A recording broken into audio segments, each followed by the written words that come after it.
challenge for them. You know, you can't just show up and win here on Thanksgiving weekend. You got to bring your A game. Well, yeah, last year they had their 69 win streak snapped, and at this championship game last year, and they just set new expectation, and they're back here again. This Ithaca program is elite, and I think they'll come out to show that today. So the Clinton Redskins, what do they bring to this game offensively? A very good 1-2 combo in the ground game. Well, yeah, they got a great 1-2 punch, and Sexton and Poor. Sexton, they combine both for over 300 yards rushing per game. Sexton over 2,000 yards, 34 TDs. He's quick, fast, and he's a guy they want to get to the edge to make the big plays. And then there's Noah Poor. Despite missing 6 games this year due to injury, he's rushed for over 1,000 yards and 15 TDs. Poor is your classic downhill north-south runner, getting those tough yards between the tackles. Seeing that Clinton doesn't throw the football much, look for Sexton and Poor to be a load today. Two teams that are used to playing on this big stage of high school football. The Division VI Finals will kick off when we come back to Ford Field. Clinton against Ithaca. Our kickoff in just a moment from Ford Field.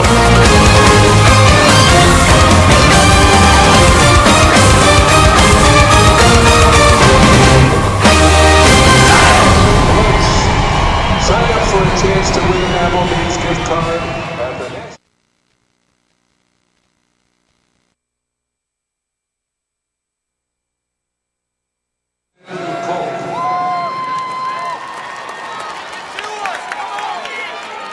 Deep for Clinton, number 10, Matthew Sexton.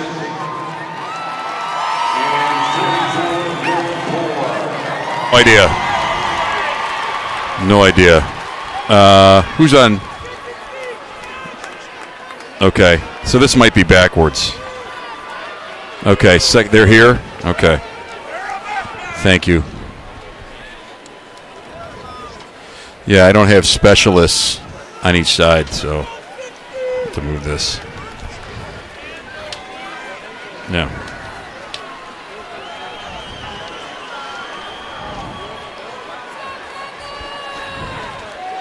Okay. Thank you.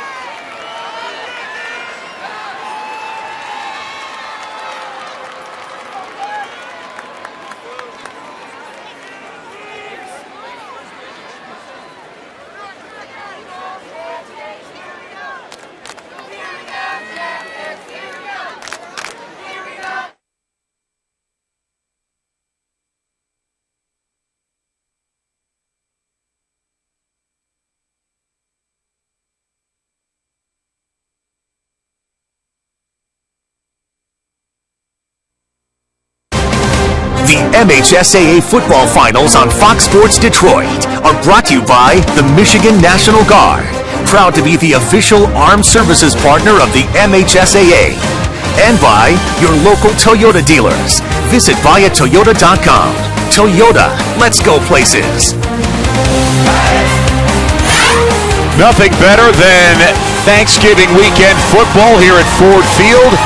All the excitement. These high school teams bring so much passion and excitement into this stadium. And I'll tell you what, the teams that have been here before, Derek, seem to come in a little bit more confident, a little bit more poised, and that's what we've got with these two teams today. Yeah, and you're right about that. Ithaca's done a good job over the years.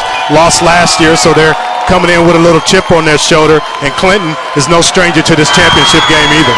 Ithaca wins the toss. They're kicking off, and return is taken by Noah Poole. Poole will run it and keep stumbling ahead. That's the kind of runner he is. He's always going to try to squeeze out an extra few yards on the return, and he's got the ball out to about the 26 or 7 yard line for Clinton. Caden Kelly, their quarterback. Again, he doesn't have to do a lot in their offense, so you don't necessarily worry about him winning or losing a game, but Obviously, he's got to take care of the football and direct this offense. They run on first down, and Sexton will carry. Get a few yards, gets close to the edge, a gain of 3. Jonah Loomis makes the tackle, and it sets up second down and 7.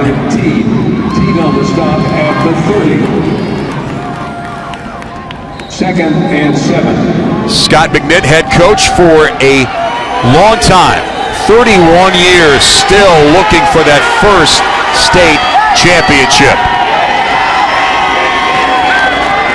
They'll toss, and Sexton has it again, gets the edge, stays up, forced out of bounds for a good gain. Gain of 12. Scott McNitt talks about what he expects from his quarterback in this game, Caden Kelly. Quarterback we have this year is a first-year player, starting on varsity. He's kind of a game manager type guy. He knows football. He watches a lot of college, high school, pro football, so he's very knowledgeable as far as the game.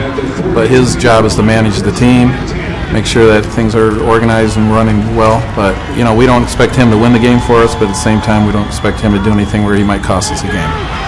And the Wildcat, this is Noah Poore. He doesn't get a whole lot. Gain of 6. That's a pretty good pickup on the ground. There's the Redskins up front.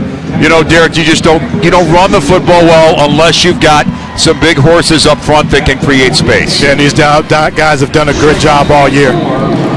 And then there's the skill players. Again, it's Poore and Sexton.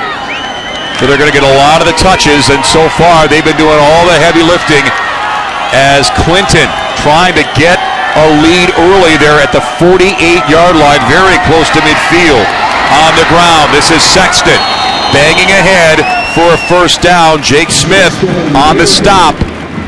And Clinton's offense have kept it real simple and according to plan. Just pour up the middle, Sexton on the outside, but here they give it to him the ball inside and does a good job. The offensive line is asserting themselves early, and that's what you want to do as an offensive line. Obviously, one guy has over 2,000, the other's over 1,000, so the offensive line gets a lot of credit. They're going to spot that ball at the 46.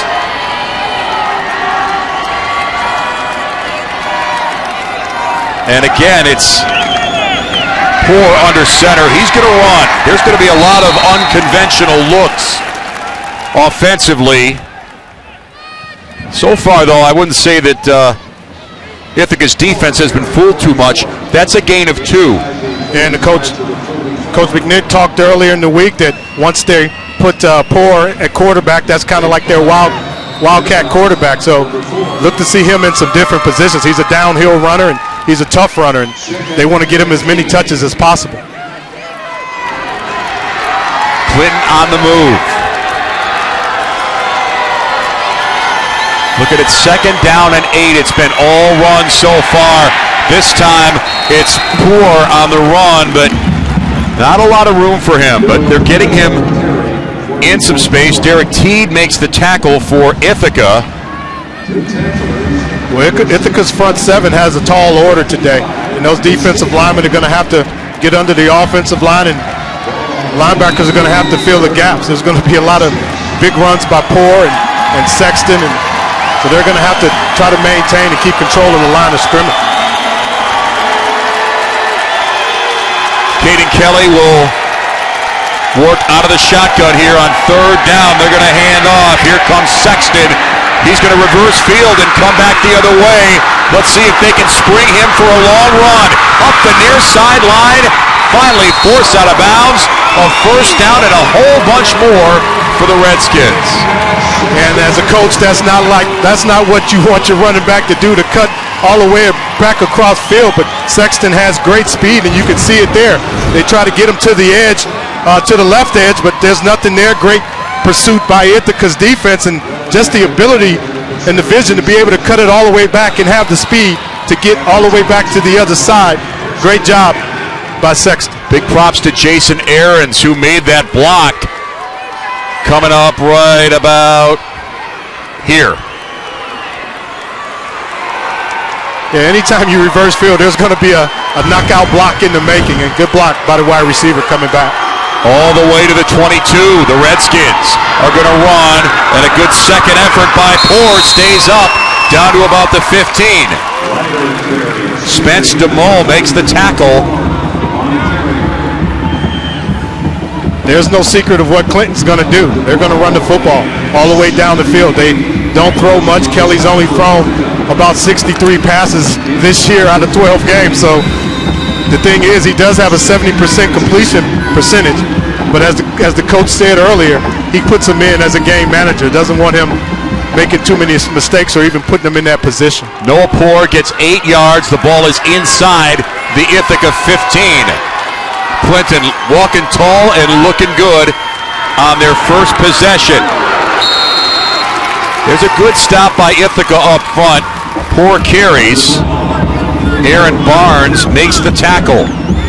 Well, if Ithaca's defense is going to stiffen up, now's the time. Well, yeah, I mean, Clinton's driven down the field, but you can still, as a defense, have a successful series, and that's stopping them here.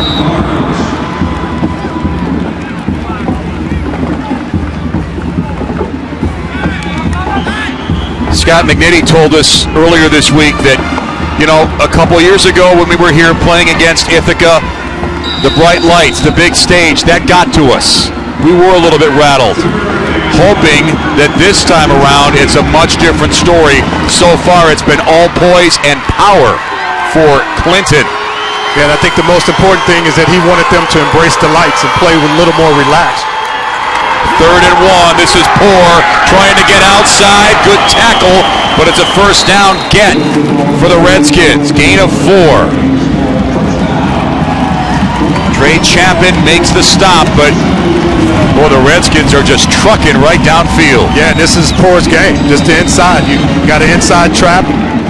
He's able to carry tacklers. The first guy's not going to bring him down, or if they do, he's going to drag him for an extra 2 or 3 yards, and that's what he's been doing all year. Missed 6 games, still got over 1,000 yards. He's their workload. Sorry, Dave. That's okay. This drive's been very efficient. They're inside the 10. And Poor is going to keep and pound inside the 5. Poor gets such a good first step. Any defensive pressure that would come through initially just doesn't have a chance to even get him. Well, the thing with Poor is his first step is always forward. So anytime you got a big back going downhill and they get that momentum, he's going to be effective. And the offensive line's doing a great job. Poor's a north-south runner, and that's what you need when you're at these state championships. Somebody's just going to get the tough yards. 12th play of the drive. The Redskins are at the 4-yard line. Poor hands off. Sexton has it, but he gets pounded. That might be a loss of a yard. Derek Teed put the hammer down to end that run. As we take a look at the Yellow Jackets defense. And that's what the Yellow Jackets are going to have to do, slant and angle, just to get away from this offensive line that's been doing a good job. And if you create a mismatch by angling or linebacker shooting gaps, that's how you stop the running game. Before the running back gets started, there's a guy in his face. 3rd down and goal from the 6. Yellow Jackets trying to push hard and keep Clinton out of the end zone. Poor is going to roll back. Now he's going to run. And can he get outside? He stays up. Tripped up. Cannot stay on his feet. Tried to extend the play a little bit longer. Tyler Spitzley was the one who had just enough to knock him down. And that was great play recognition by the Ithaca defense. Looked like Poor was trying to get outside to throw the halfback pass, but great coverage in the end zone and great pursuit by the defensive line and linebackers. So a relatively short field goal coming for Clinton here. Eric Baus will kick it from the near hash, and that kick is no good. It looks like it got touched for sure, and I think Tyler Spitzley just stepped up with another huge play. The tackle that saved maybe the touchdown and then blocking the field goal. But that's what you have to do as a defense. You give up a lot of yards between the 20 and the 20, and you make a play down at the end, stop them on third down, and then get your paws on a field goal. Comes away with no points. Looked like a momentum was on Clinton's side, but when the defense makes a play like that and stops them on the goal line, that gives the offense momentum. Well, they don't give out game balls in the first quarter, but Tyler just made a case for his argument. And now it's the Yellow Jackets ready to roll. Jake Smith under center at quarterback. From the 20 and a flag before the snap.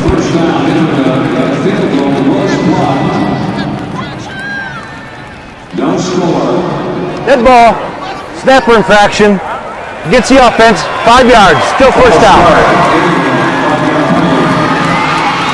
Terry Hesbrook, 12 seasons as the head coach, and boy, if that program does not personify excellence in winning, you're going to have a tough time finding somebody that's got a better resume than him. So 1st and 15 from the 15. Smith's going to hand off. This is Loomis. Getting close to the original line of scrimmage, a gain of 3.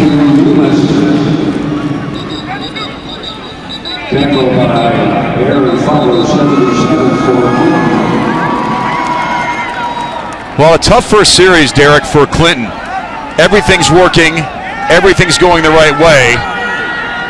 But the last 2 plays, they come out with nothing. So now it's really kind of a challenge for their defense to say, hey, look, now we got to match what our offense did and get the Yellow Jackets off the field. Yeah, but one thing you can say about that offense is that they established momentum, so they definitely got some things going.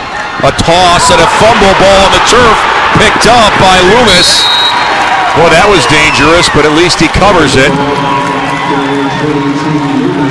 What seemed like just a simple pitch from Jake Smith to Loomis, and maybe he just took his eyes off the ball. Ball security is at a premium when you're in the state championships. Turnovers mean a lot, but just took his eye off the ball, maybe a little bit behind him, but Loomis has got to make that play. They lose 3 yards. It's 3rd and 15.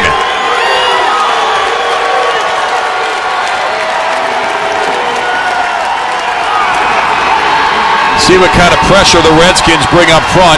Looks like they want to bring some heat. Smith's got a lot of time. Deep ball in the middle, incomplete. Is there a flag? No.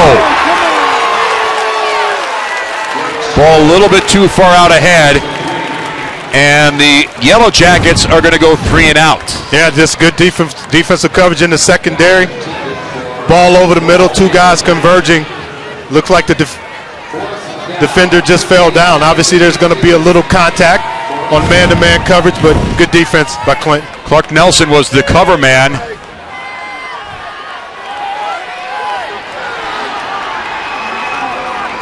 Matt Sexton standing inside his 40. High snap, mishandled.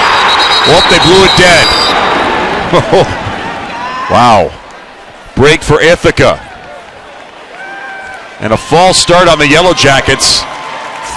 Dead ball, false start on the offense. 5-yard penalty. Still 4th down.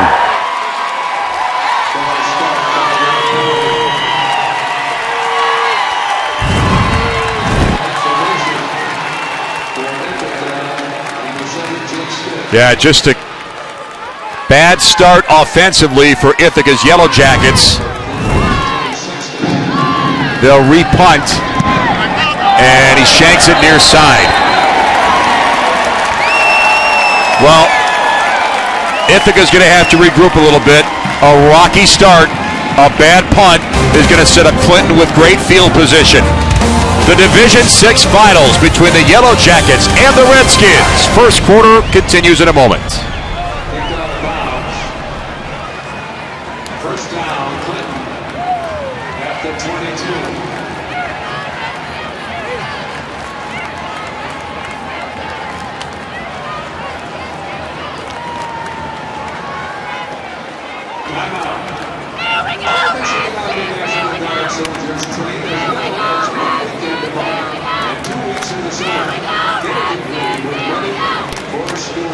Job skills, intensely, who is in the new world.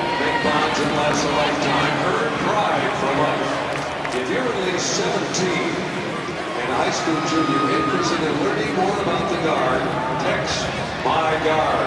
That's MIGUARD to 95577. Hey, win or lose is how much fun you have after the game. Join us tonight at Applebee's for late night half-price appetizers. Applebee's, the official restaurant. Well, we don't have a heart rate monitor or a blood pressure monitor on Terry Hesbrook, but right now I'm thinking those numbers would be very much up, considering how his Yellow Jackets have started here. Yeah, and this is kind of surprising. A well-coached team, and Hesbrook has done a great job all year getting these guys ready to play and back in this game. And a couple miscues to start the game, bad punt. Clinton drove down the field on the first possession, so let's see if that defense can come up and hold again. Ball is at the 22 after a very short punt. This is poor on the run. Doesn't have a lot of room. Maybe gets back to the line of scrimmage. Yeah, Dan, but the thing about these runs is they're continuing to test that middle of the line, and if they continue to push, obviously getting 1 or 2 yards here, but if they continue to assert themselves and stay committed to the run, these gains will turn into 5-6 yards in the third quarter. Yeah, one of the universal rules of football, when you win in the trenches, that will show up in the second half. Timeout taken, and we'll break here at Ford Field. Clinton almost in the red zone. Our first quarter of the Division VI Finals continues after this. Challenge will take place. You can sign up for a chance to win an Applebee's gift card at the National Guard display that's on the concourse. And get rewarded for your everyday shopping at Meijer with perks. You can save extra every day on everyday items. Plus, make shopping easier with online lists and manage your budget with digital receipts. And you can sign up for free at mperks.com. That's mperks.com.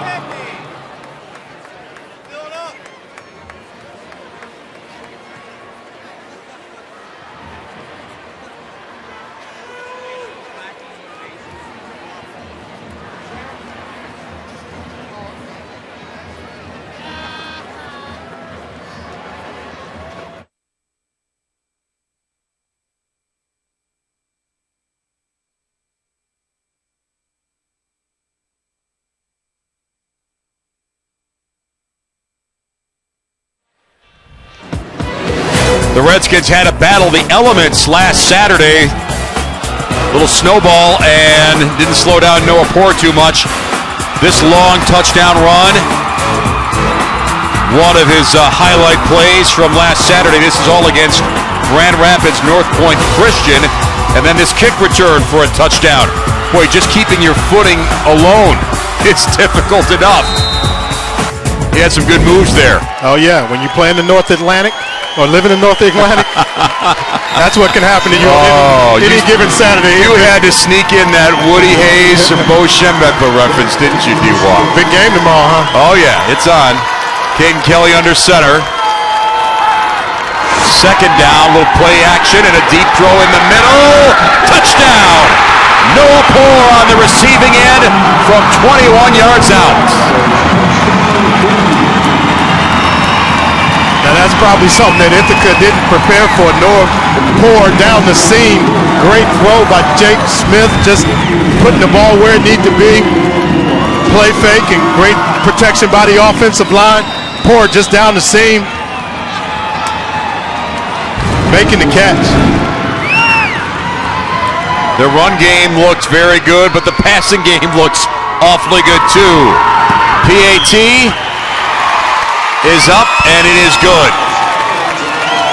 And Clinton taking advantage of excellent field position. Yeah, you can just see here, pro set, quarterback in his shotgun, play action, fake sucks the linebackers up. Two guys actually running down the seam, but he picked Poor. Just here in regular speed.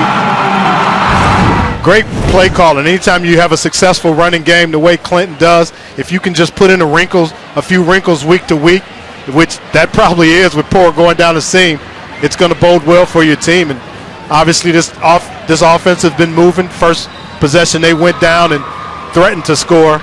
Then on the bad punt, just taking advantage of that. So Noah's been doing it on the ground, but now he's able to get in the end zone and catch that first touchdown from 21 yards out. Now a little more pressure on Ithaca. They started poorly, but now they're down 7. Well, I think what it is obviously Clinton has the momentum. I think Ithaca has to put a drive together. I think this next series is a big series for that because Clinton has established dominancy here on the offensive line.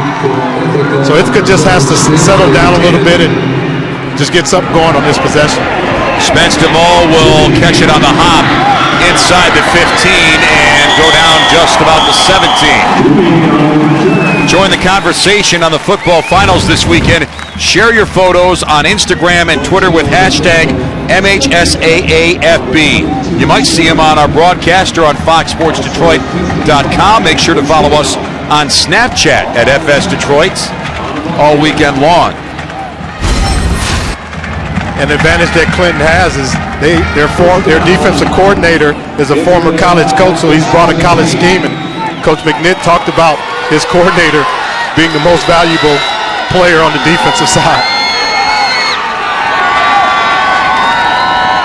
Smith on first down is going to throw near side, wide open.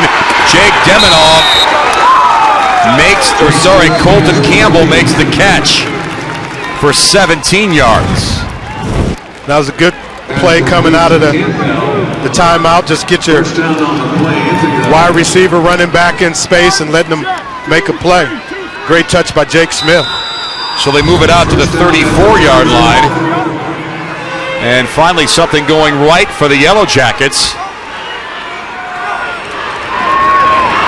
Play fake and pressure all over Jake Smith. Joe Spence leading the push. Clinton got all in up front. Here's Coach Terry Hesbrook talking about his quarterback, Jake Smith. There's no difference other than he's a little bit bigger and he's a little stronger, and I think he's playing a little higher level than he did last year, so that's a good thing. Definitely bigger physically, taking a lot of steps mentally as well. I'd say my feet are better, stronger arm, and I think I make better decisions. Great catch at midfield. Grant Gimme still up, finally out of bounds into Redskins territory. And the Yellow Jackets now with their passing game opening up the whole field. Yeah, and Jake just talked about his decision making. He gets the first receiver, reads it well coming out of a corner route to Gimme. Great throw, but you talked about Jake Smith, and the coach talked about how good he is and the game manager. Here's a guy who started 42 straight varsity football games, so that experience at this stage is valuable. 24 yards on that catch. And they're at the 42. Now they are going to run. And here's Loomis. Only a 2-yard gain to about the 40. Jonah Loomis, 22 Loomis. Deep tackle for Clinton at the 40. You look at the tempo of this game and how it's going, and obviously both teams want to run the football. Obviously Clinton more than Ithaca. Ithaca's passing game is a little more advanced, but it's a good game so far. Good defense, and both offenses playing well. Second down and 8 inside 1 minute left in our first quarter of Division VI championship football. Near side, incomplete. Good throw. Looking for DeMol. But finally some better coverage by Clinton. The first two catches that Ithaca made, the receivers were wide open. Yeah, well, Clinton's secondary has their work cut out for them. Obviously, they know Jake Smith's going to throw the football, and he can put the ball where it needs to be. Good effort by the wide receiver, but that secondary is going to have to play well today because Ithaca's going to give you a good mix of run and pass. Noah Poor on the coverage. Big third down and 8. Yellow Jackets trying to get an answer. Smith under pressure. He will throw it out of bounds. Didn't have many good options downfield. Aaron Fowler and Josh Brown were the two coming at him. And that's the way you stop on the obvious down. You bring pressure off the side.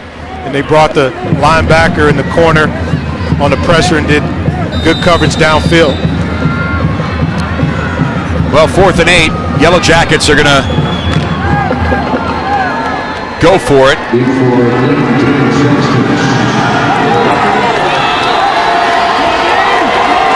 They've got to get to the 32-yard line of Clinton.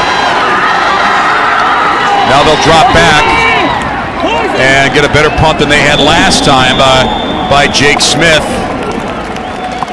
So the drive ends. Clinton's defense steps up, and the Redskins are coming back on offense. Only 33 seconds left in our first quarter of Division VI Finals football here at Ford Field. Only a 20-yard punt, but from a field position standpoint, they're a lot better off now than they were the last time they punted. Well, it's probably good for Ithaca just to be on this side of the 50. A lot of this game has been played on their side of 50, and even though they've punted the ball out of their field position, not a great punt. This is their first possession that their defense has started at the 20.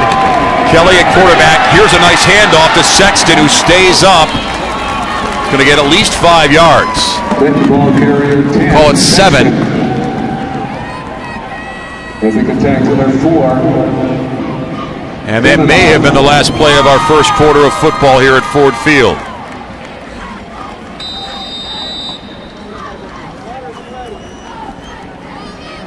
Redskins are content to let the clock run out, and they will roll over into the second quarter with a 7-0 lead. The Yellow Jackets have had a couple of good pass plays, but it's been all Clinton besides that. Second quarter football here at Ford Field in the Division VI Finals. Clinton and Ithaca. We're back after this.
These are the last two heavyweights in Division VI football, and round one is won by Clinton.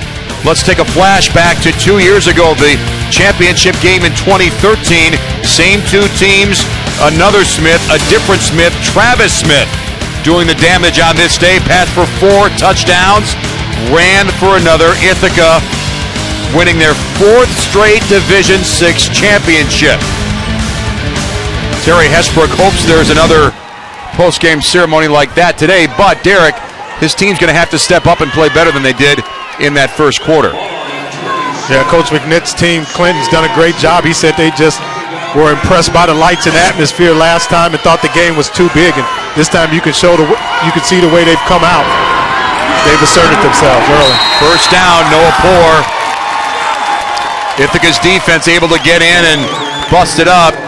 Jace Deminoff making a part of that stop. Derek Teed is going to get an assist on that as well. Deminoff, a lot of the good things that happen defensively for the Yellow Jackets end up coming through him.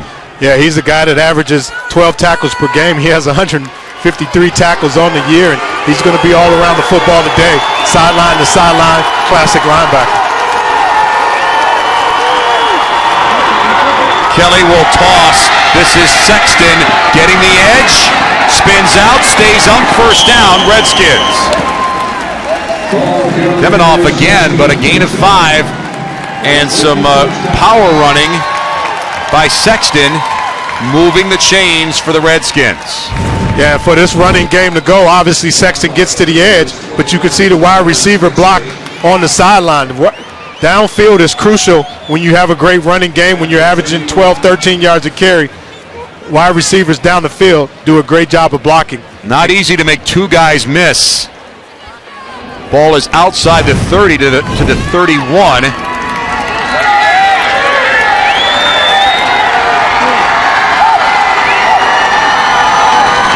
They'll run. This is Poor powering to about the 40, almost to a first down. Gain of 9. Yeah, you see Poor, he makes quick moves in the hole, goes north and south, but then you see a little hip action and fakes a couple guys out. He's a phone booth type runner, meaning that when he gets in there, he's able to make guys miss with the slightest of moves. Clinton winning the time of possession easily in the first quarter. The Redskins have been a handful for this Ithaca defense. They'll run. This is Poor. Maybe a yard, very close to a first down. Depends on the measurement.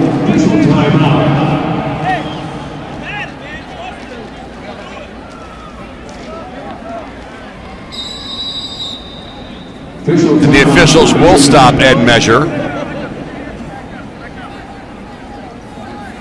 Talked to Coach Hesbrook earlier in the week, and he had a lot of pride in his defense, holding 13 straight rushers to under 100 yards. Today is going to maybe a little difference with this 1-2 punch here. His defense is going to have to come up and do better assignments if they're going to keep the 14th guy under 100. It's very different when you're trying to catch up to a team that runs the football well, because if you can't stop their run, you can't get the ball, can't cut into that lead. Yeah, and time of possession becomes big. First down, get the Redskins at the 41. As well as they have run the football, the only score in this game came on a 22-yard pass to Noah Poor from Caden Kelly. They'll run. This is Sexton. Wrapped up. Lano Boyle on the stop. Derek, one thing I'm noticing, seems like the Redskins are running the ball very well on the interior. They don't necessarily have to get out wide to get some yardage. Yeah, and that's the thing. I mean, we talked about Sexton being an edge guy, but they're using him up the middle. You can see they're doing a lot of different schemes with their offensive line, trapping and pulling and misdirection. And those are the type of things that's going to pay off throughout this game, is to being able to use the different backs in different ways. Poor on the outside, Sexton on the inside, and vice versa. Kelly on the sideline, Noah Poor under center.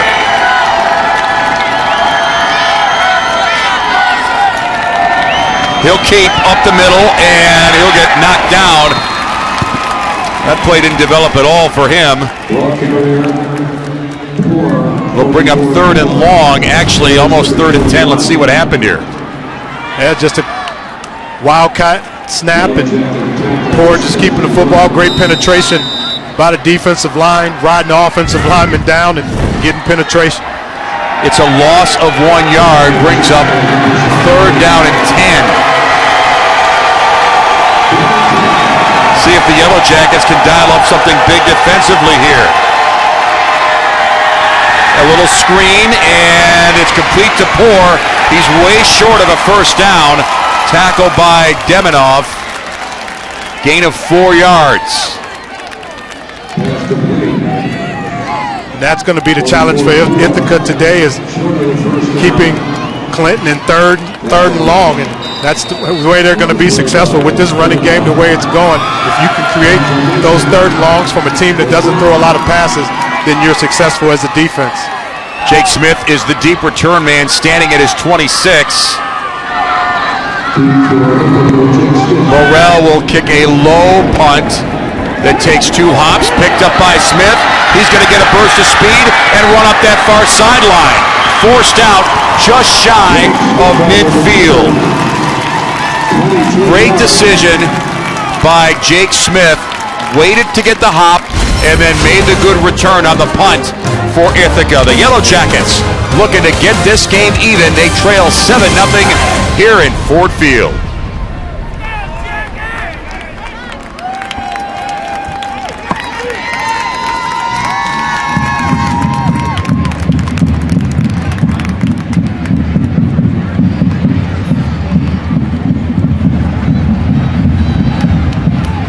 It's time for... It was a lot different right from the start. After losing last year in the state finals, our seniors were bound and determined that this was where they wanted to play their last game. And I was concerned. I was very, very concerned. I knew we had a very good football team, but so did a lot of people. And, you know, we had some close calls last year in the playoffs, and sometimes, you know,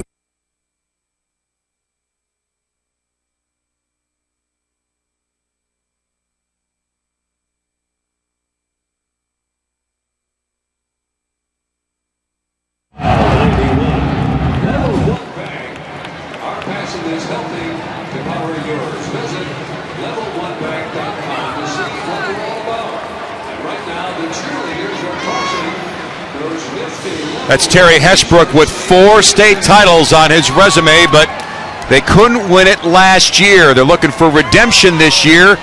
What is their mindset for this game today? It was a lot different right from the start. After losing last year in the state finals, our seniors were bound and determined that this was where they wanted to play their last game. And I was concerned. I was very, very concerned. I knew we had a very good football team, but so did a lot of people. And, you know, we had some close calls last year in the playoffs, and sometimes, you know, just one slip up here or there, and that's it. It doesn't happen, and you don't get back, even though you may have had a better team than you did the year before. So I was very concerned about that. And last week in the snow, I was very concerned. We're playing a fantastic football program and team, and those were things that really concerned me. But I was very happy for our senior class to be able to play here at Ford Field their last time. They get another shot, but trust me, the way Clinton's played, the Yellow Jackets are going to have to earn it. The good punt return puts them at their own 47. Smith will hand off on first down, and Loomis on the carry for just a gain of 1. Ken DeShano makes the tackle.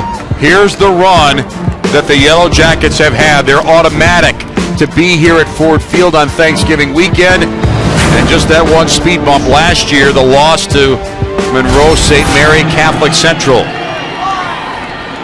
69-game win streak ended at this time last year here in downtown Detroit. Smith carries Jake Smith, number 7. Gain of 4 yards on the Jake Smith carry. Tripped up by 55 Bashino. You know, it's just to sustain excellence, so difficult. Yeah, and it's part of just a winning culture. I mean, these kids probably grow up in the pee-wee football, and they continue to run the same offense over and over. By the time they get to this high school level, they're used to running all the plays, and that's how you become successful. 3rd down and 6, throw complete. Good catch. Nick Raddick on the grab.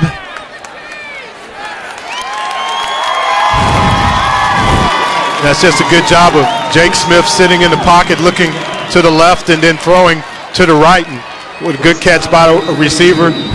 Defensive back all over him. Big get, though. The first down pickup keeps the Yellow Jackets offense on the field. They're at the 43.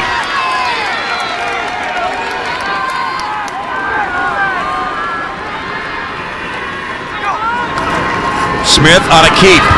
Spins out, stays up, still going. Look at this footwork. Wow, almost a first down. I think he got it. That play could have ended about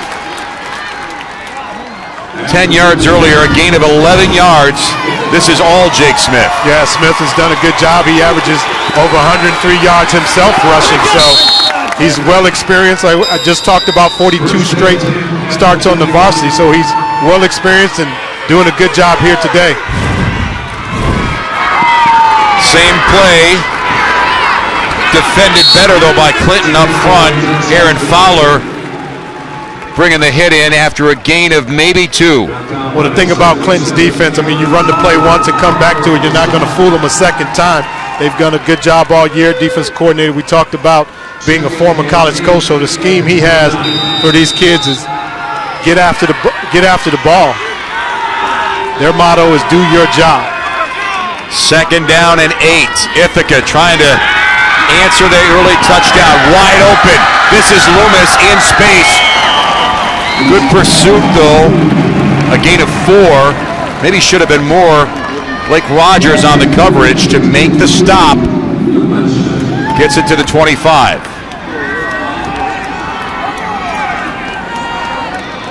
Jake, almost 70 yards of total offense so far for the Yellow Jackets.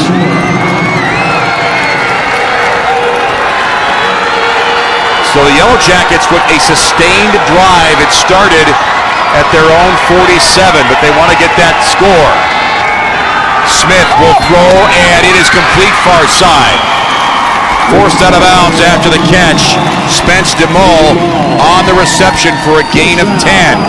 And you can see that balance by the Ithaca offense. Run the football with Jake Smith a couple times and put him back in let him throw the football. Good form there. Wide receiver getting open. Good play call.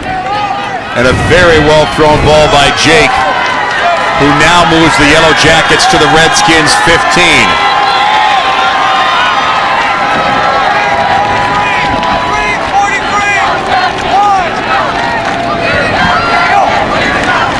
The Redskins bring some pressure. Good run, though.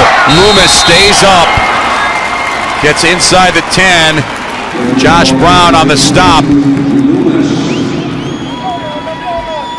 Yeah, this game is a game of momentum. You can see that Clinton had it early, and now Ithaca's with this sustained drive seems to be asserting themselves a little bit. Offensive line doing a better job of run blocking and pass protection, and they're mixing up the play as well. Second down and 4. Smith is going to roll and unload. The ball was thrown behind Trey Chapman. Pressure coming, though, from 2 different players, David Chantelois and Aaron Fowler. Yeah, looked on that play that Jake Smith should have got the ball earlier to Trey Chapman. Just took a little bit too long, and at the end threw the ball behind him. Pressure coming from the defense, and missed opportunity there. Third down and 4.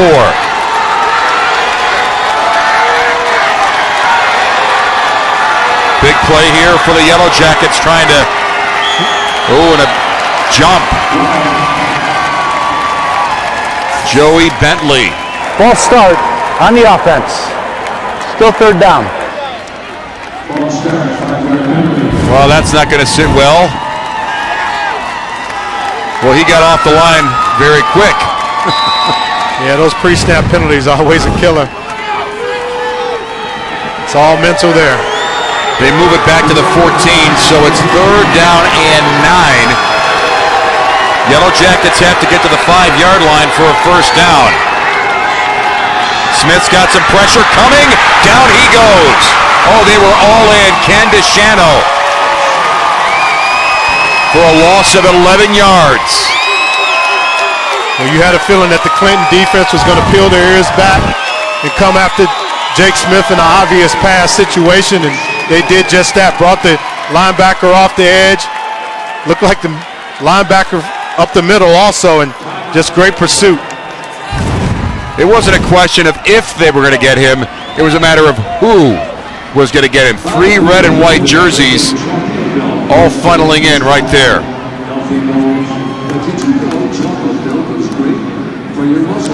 Well, big decision here right now for Terry Hesbrook. You got 3 minutes of first half football left.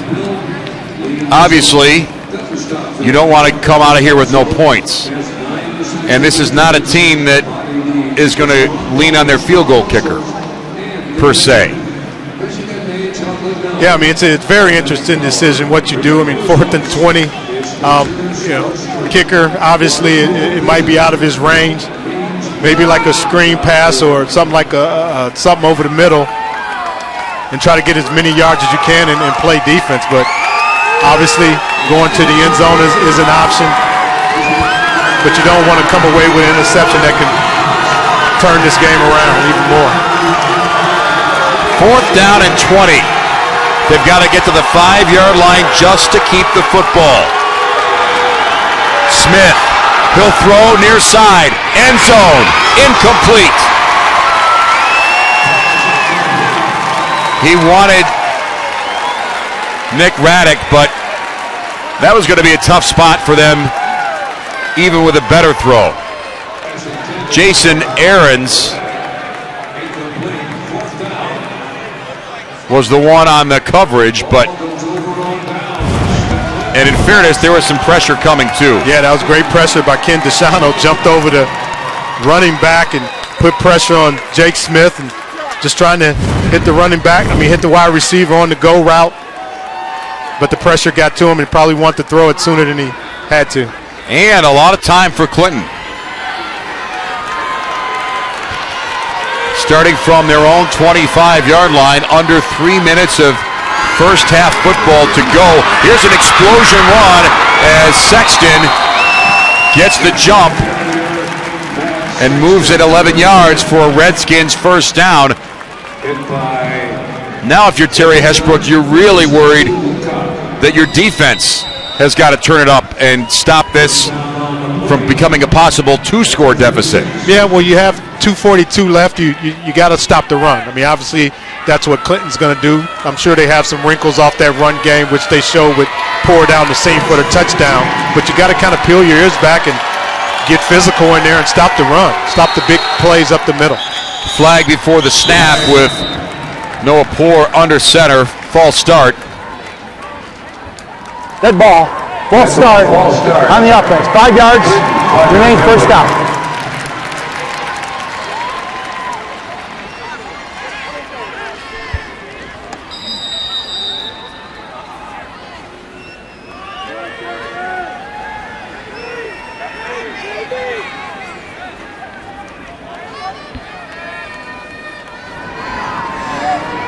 So we'll see if Scott McNitt will get this Redskins team geared up to try to make another push to get some more points. Still a 1-score game here in the Division 6 finals.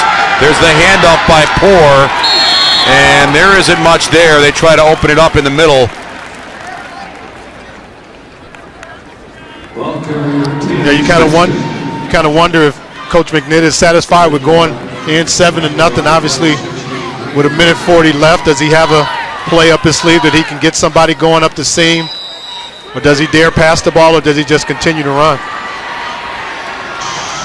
Again, the Redskins have been very consistent and steady about running the football in this game. And they are showing no signs of urgency towards putting the ball in play. And now the officials finally stop the clock, and a timeout taken here at Ford Field. 1:11 left in our first half of the Division 6 finals. Clinton up on Ithaca 7-0.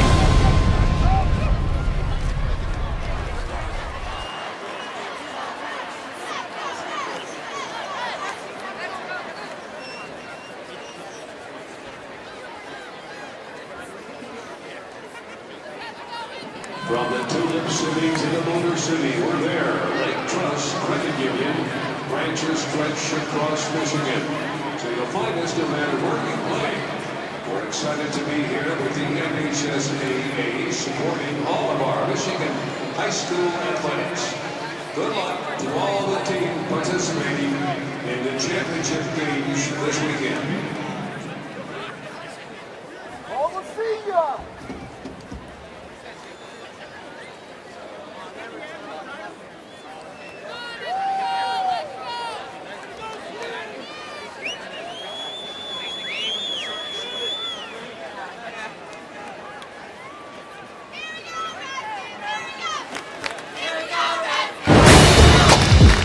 Here's our road to the finals for the Clinton Redskins and the Ithaca Yellow Jackets. Ithaca didn't really have any tough challenges, and Clinton kind of took care of their business efficiently as well, and all roads pointing to each other. Again, this is the rematch from 2 years ago. Clinton was on the wrong end of the final score then, but they're on the right side of the scoreboard now. Just over a minute left in our first half. Here's Poor running outside, tackled and kept in bounds. And now the Yellow Jackets will burn a timeout. Brock Hardman on the tackle. Yeah, they see that the Clinton's trying to run the clock out. And all time is precious, so if you can get a timeout and maybe get the ball back and make a big play. That's what Coach Hesbrook has in mind. But the catch is, Clinton, well, let's see, they're looking at 3rd down and 12. So depending on how aggressive they want to be here, and you'd probably think they'd be less aggressive than overly aggressive because that is not their want. Well, we didn't expect necessarily a lot of offensive fireworks, but I think a 7-0 score would have been a little bit of an underestimated over-under. Yeah, well, you have Clinton's offense that averages 38 points a game, and then you have the offense of Ithaca averaging 42 points a game. So, yeah, 7-0 going in at halftime. That'd be a total surprise from a lot of people. Chase Deminov, you're seeing him right there. He's been excellent defensively. Ithaca hoping their defense can step it up and make an impact play here on 3rd and 12. From the 34-yard line. Noah Poor under center. He'll run. Now a toss. Oh, that was risky, but Sexton has it, and he almost gets a first down. Wow. Yeah. It wasn't as risky as a pass, but it was pretty close. Yeah, that was dangerous with a outside linebacker coming up the field. He has the pitch, and he can. It was a pass. It kind of, quasi-lateral, but it went forward, right.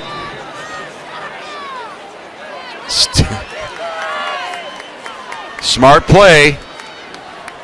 So it brings up now just 4th and 3.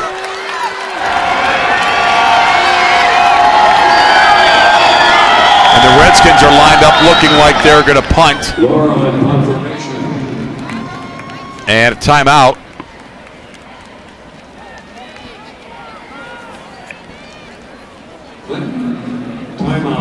Clinton school profile as we take a look at where they're from and what they're all about from the Tri-County Conference. Not a huge number in terms of total students, and a fairly short drive to Ford Field, just less than an hour. But again, a little bit southwest of Ann Arbor is their geographic locale.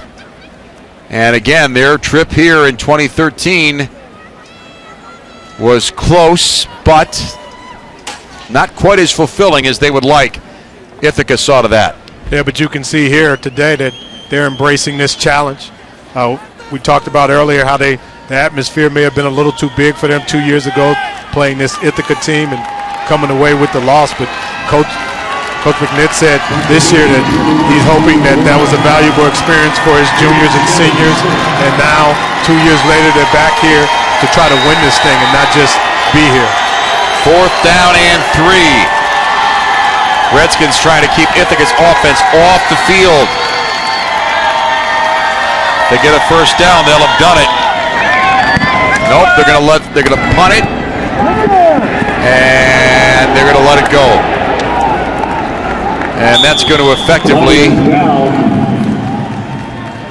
end any chance for Ithaca to score, unless they dial up a Hail Mary or something of that nature. 32-yard punt.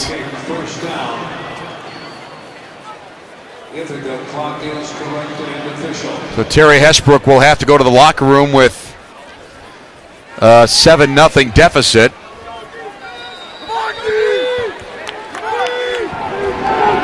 See what Jake Smith does here. Starting from his 25, well, he takes the knee. Does the expected, and we are at halftime here at Ford Field of the Division VI Finals. Clinton and Ithaca, just one touchdown, a 7-0 lead for the Redskins. That touchdown came on a 22-yard pass in the first quarter of play, and Ithaca, for all of their strengths and tradition, they're on the wrong side of the scoreboard. Noah Poore has been doing it all night for this Clinton Redskins team. Great runner, some good defense as well, and here's the touchdown catch that puts the Redskins up. The only score in this game so far. 7-0 is your lead in the Division VI Finals. So a challenging first half for Terry Hesbrook and his Ithaca Yellow Jackets. Again, they've been here consistently every year. Last year denied a 5th straight championship. Trying to get back on that championship podium again. But they're going to have a little work to do coming out of the locker room and finishing this football game.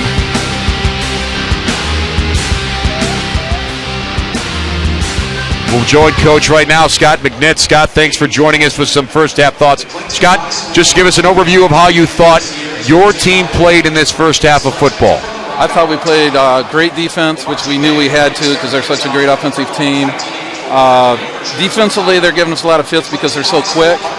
So we have to regroup here, get some blocking things cleaned up, and come out in the second half, continue to play great defense, and then, we got to just get first downs and keep the ball out of their hands. Coach, both teams are used to scoring a lot of points, obviously 7-0 going into halftime. Is this what you expected, a dogfight? Absolutely. I knew their defense was the quickest defense we'd see all year. We're so used to having big plays, and they're not there tonight. So we're going to have to grind it, keep going, move the chains, move the ball forward, and continue to play great defense, as I said earlier. Scott, great insight. Thank you, and good luck in the second half. Thank you very much. So a 7-0 lead for the Clinton Redskins, and it's not a huge lead, but here's the big play that gets the points on the board for the Redskins. More halftime coverage from Ford Field after this.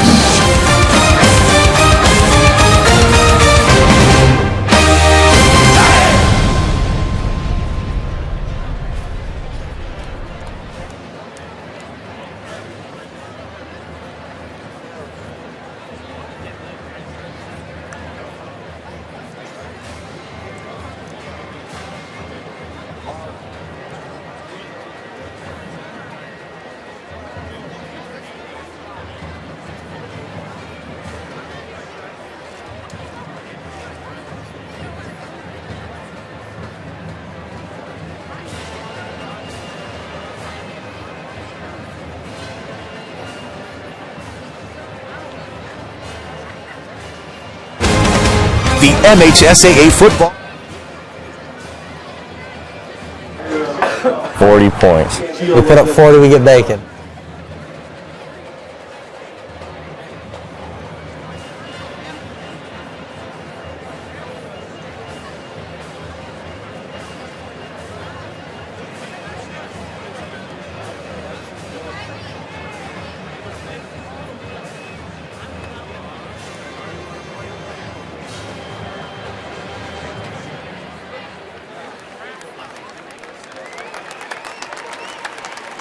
Our next selection is a medley of songs from Tommy. It begins with a song entitled I'm Free, before moving to Smash the Mirror, and ending with We're Not Going to Take It. Under the direction of junior drum major Ollie Cardella, here is the second selection from our Tommy show.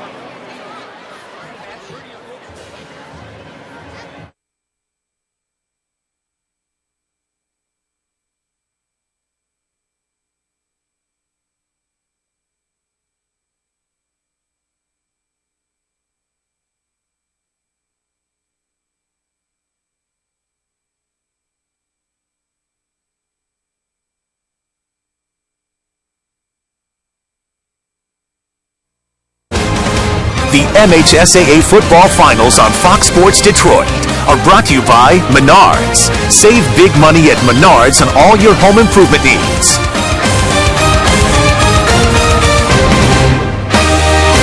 Halfway to a championship in the Division 6 Finals, and Clinton leading with a 7-0 score here over Ithaca's Yellow Jackets. Well, our halftime feature, there's an element of family within every high school football team. And at Lansing Catholic's, their football family centers around their supersized quarterback. Johnny Kane explains how Tony Poljan's country roots have perfectly prepared him to lead the Cougars. 40 points. We put up 40, we get bacon. How many times have you had bacon? Not as many as we should. Lineman is the family business, so we have an appreciation for that, and I ask them to protect my baby, so they do a good job of that. Protecting Amy Poljan's baby is one tall order, considering her son is 6'7", 235-pound quarterback Tony Poljan. And when Tony and his teammates bring home a W, they're rewarded with breakfast at the Poljans the next morning. It's been something that's been going on in Lansing for a long time. The day starts early, 5:30. You got to get them get cooking. It's not all the quarterback or all the running back, that it's about the linemen and giving them a little back.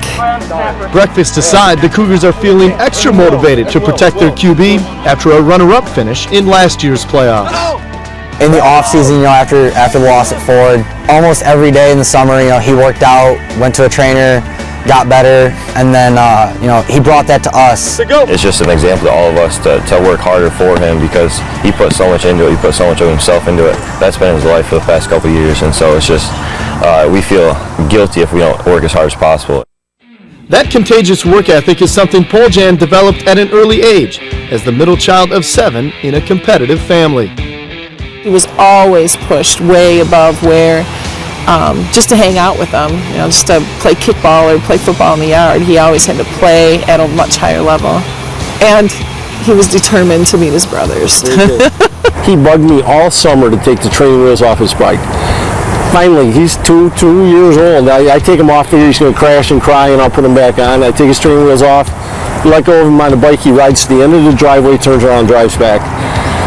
Who's the best athlete in the family? If you ask my older brother, he'll say him. Ask my older sister, she'll say her.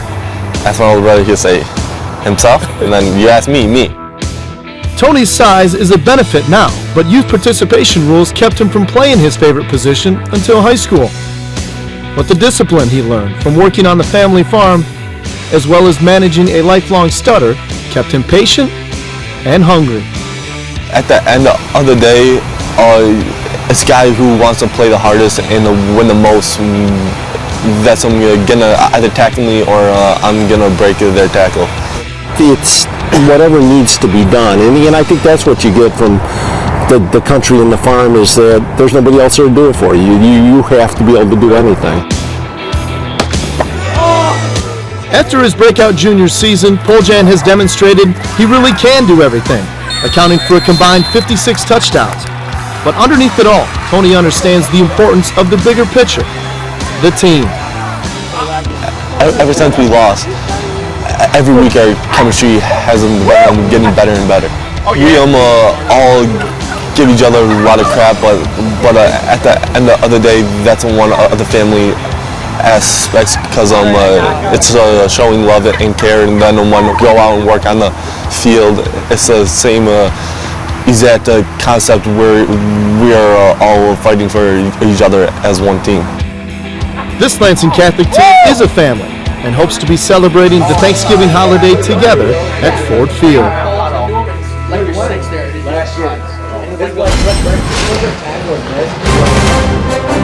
Big pressure defensively for Clinton's Redskins on Ithaca's Yellow Jackets. A 7-0 lead at the break for the Redskins.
Couple of champions are already in the books. Muskegon Catholic Central in Division 8.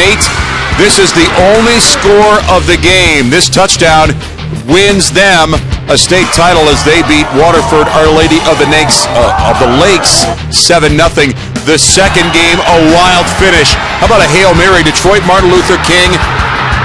This catch, Donnie in the end zone, making the grab to win this game. The last play of the game. That means hard work for Detroit Martin Luther King, and they will celebrate a wild finish. We're halfway to a championship in Division 6 with a 7-0 lead for Clinton over Ithaca.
The broadcast of this game is a copyrighted presentation of the Michigan High School Athletic Association and Fox Sports Detroit. No reproduction, retransmission, or other distribution of the descriptions or accounts of this game may take place without the express written consent of the MHSAA and Fox Sports Detroit. 7-0 is the lead for Clinton. We're back with halftime highlights and stats here at Ford Field.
Only one touchdown separating Ithaca from Clinton's Redskins.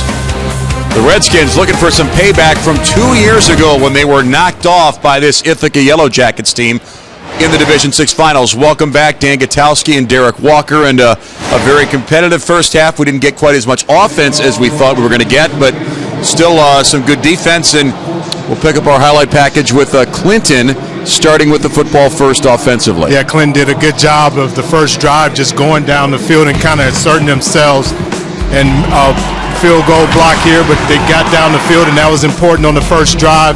Ithaca was able to hold them on that possession. So there's the field goal block, and again, here's the only touchdown. The running was excellent, but it was this touchdown pass to Noah Poore that was the difference maker. A little bit of a surprise. Maybe it caught Ithaca off guard. Well, that's a different wrinkle that they had to run. Obviously, Poore's a downhill runner, guy that gets the yards through the tackles, but that time they were able to get him down the seam. Halftime highlights are brought to you by Arby's as we break down the first half stats. Look at Ithaca really struggling to run the football in this game. Yeah, well, what jumps out at me is the rushing yards by Clinton at 111 and the time of possession at 16-17, and they're in direct correlation with each other. Anytime you can run the football the way they have, you're going to chew the clock, and Ithaca has not done a good job stopping the run. We're just about set for the start of our second half of Division VI Championship football. Clinton leading 7-0.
Scott McNitt with a 7-0 lead, but boy, that's not much comfort for him. And Terry Hesbrook, well, they started poorly, kind of got the ship righted, but still no points on the board for Terry Hesbrook, and he knows you don't just show up at Ford Field and walk to that podium to get your hardware at the end of the game. You got to earn it, and his team's going to have to dig a little bit deeper in the second half. What changes do you think they will make? Well, I think you see a change in this Clinton offense and defense. They've been able to hold Ithaca from 2 years ago. They've been able to come out and assert themselves. With Ithaca, I think they just got to keep doing what they're doing. It's not anything that they can do different, I think. I mean, obviously a few wrinkles on their run game, but they're still in this game. They just got to continue with the game plan. DeMol will take the kickoff return. No, Jake Smith is the one who caught it and gets it to about the 23-yard line. We take a look at Ithaca's first half of offense. Well, the numbers don't lie, do they? Well, no, they don't. But you can see here on the second and third drive, they were able to get some yards. So they put a couple of drives together, just not able to capitalize at the end.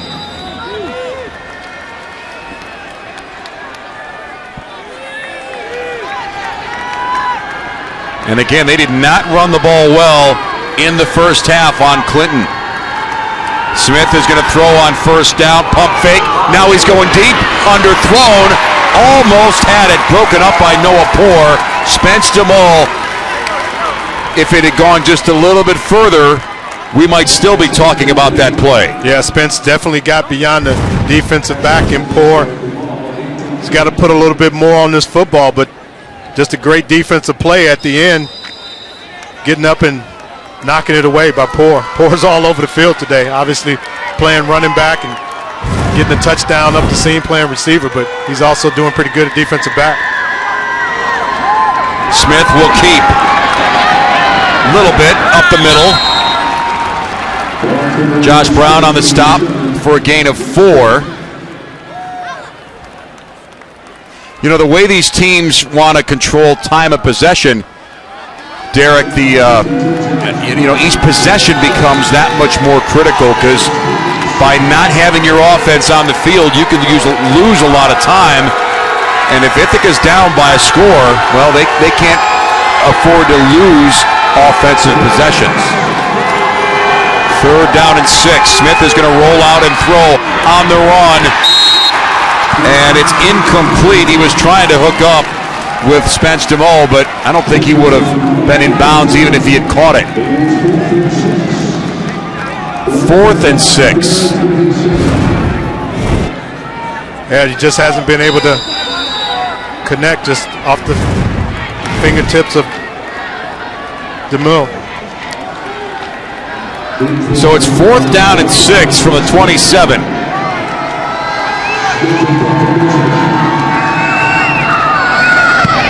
And there's the kick. Out of bounds, no return. Not a bad punt, all things considered. It'll be at the Redskins' 35-yard line, but 3 and out is not what Terry Hesbrook wanted out of his first possession in the second half. Here's what Clinton did. Again, it's the low number of total possessions that each team has. It shrinks the game and makes it very hard when you're playing from behind. Yeah, and these teams are used to scoring a lot of points, so that's going to be kind of interesting to watch in a close game.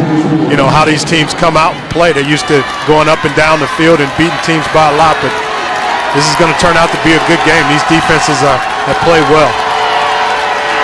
Poore will hand off. This is Sexton, but Ithaca says no way. Aaron Barnes leads the charge.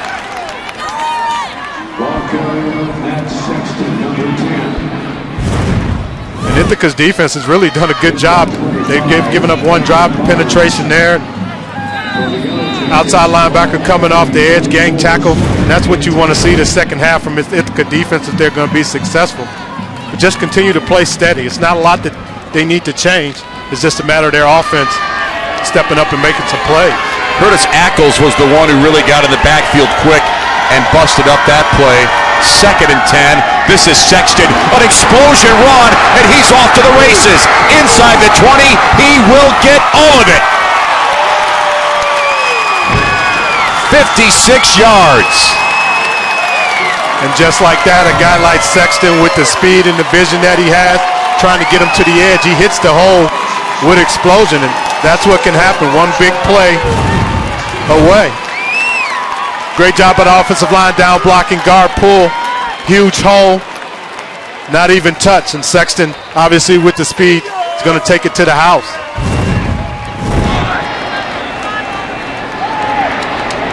Well, our defensive struggle has just changed into something else. The extra point is blocked.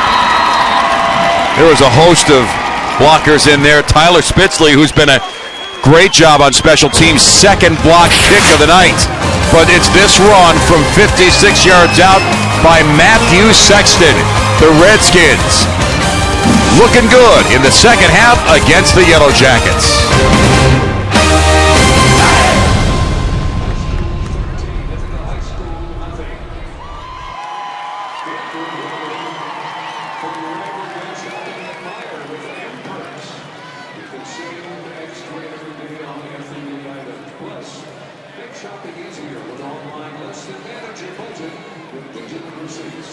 Sign up for free at edperks.com. That's edperks.com.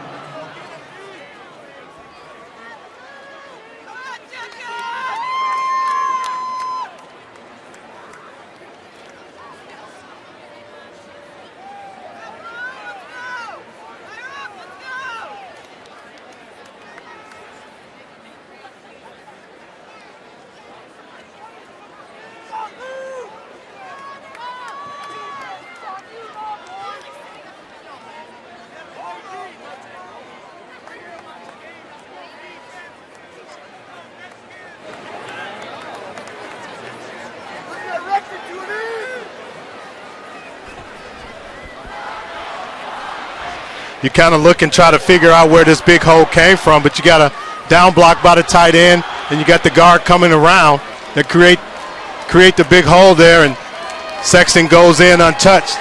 Just a great scheme. It's an elementary play. You get the down block pull, and able to make a big play. Everybody man on man and assignment conscious. Yeah, that play just unfolded perfectly. Sexton, 35 rushing touchdowns. That seems outrageous. And look at his numbers.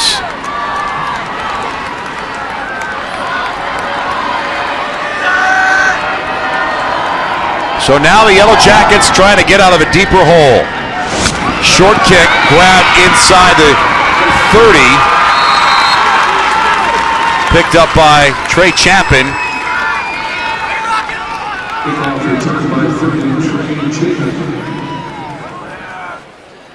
So decent field position.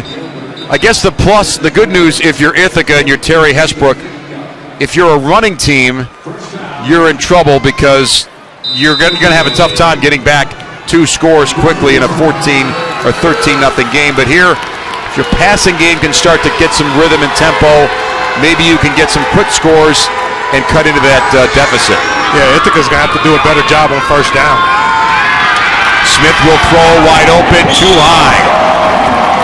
Looking for Grant Gimme, but just had too much heat on that throw. Yeah, on that few possessions before, they've been putting themselves in second and third and long. And like I just said, I mean, first down is going to be critical in these last 2 quarters for Ithaca to get something going.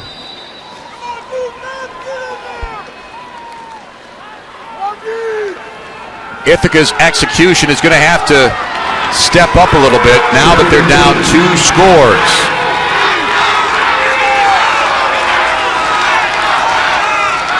But this is the guy you want pushing the buttons on your offense if you're Ithaca. Great experience with Jake Smith under center. He's going to run and get taken down from behind by DeShano. That was an interesting play design. They had unbalanced line to the right-hand side and went left with one blocker.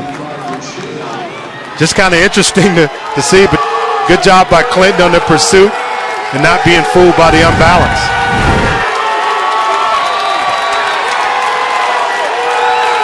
Big play coming up here. Clinton trying to get Ithaca's offense off the field, but the Yellow Jackets are in a bad spot now, trailing now by 2 scores. Smith off the high snap, deep ball in the middle, first down, a rocket throw, complete, and the hookup with Colton Campbell for 13 yards. And Ithaca breathes a little sigh of relief. Look at the heat on this throw. Yeah, and those are the throws that Jake Smith can make, the confidence that he has to throw over the middle and just connecting with Campbell in stride. Just a slant route, continuing to run through the football, making the catch, knowing he's going to get hit. First down, Smith is going to run. He'll get knocked from behind. Boy, Clinton came all in. Ken DeShano again.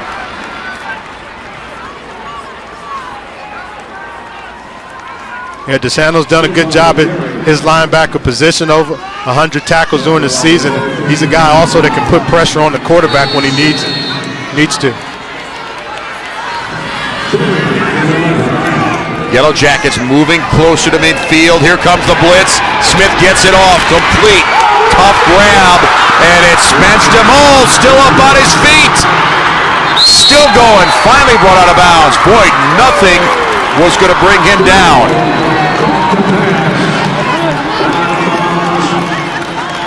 And that was a good display of balance on the sideline by Spence DeMol.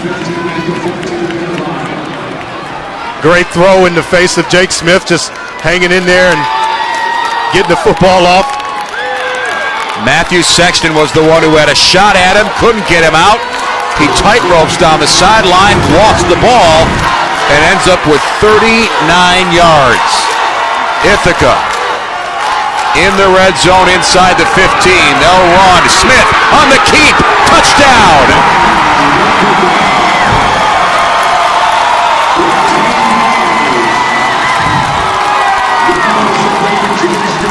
Great drive by Ithaca. Jake Smith responsible for a lot of it, throwing and running with the football. Just some great passes, 2 or 3 good passes. Great move by DeMol on the sideline. But here, Jake Smith just calling his own number and taking the ball up the middle, breaking a tackle. Adam Culp on for the point after. And it's an important one considering the Redskins have a blocked extra point. And now Ithaca is within 6. When it looked like that 56-yard run by Clinton might have doused their spirit. Instead, Jake Smith and the Yellow Jackets offense respond. Some big plays in the passing game. Smith showing a lot of poise. And now we got a 1-score game again. Yeah, and you just were kind of waiting on that to happen. You know that they can score a lot of points, and they just had to get some momentum and get it going. A couple good pass plays, and Jake Smith took command of that drive and made it a successful one for them. And now they have Clinton on their heels, and obviously a response is needed. So our relatively low-scoring game just got a whole lot more interesting. And the offenses are perking up.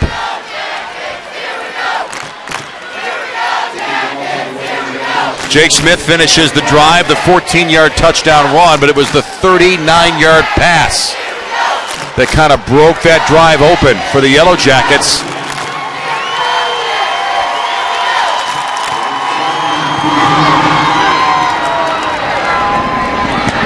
And here's Noah Port getting wrapped up at the 25-yard line as Clinton brings out their offense. MHSAA.tv will have live streaming of the post-game press conference from this game.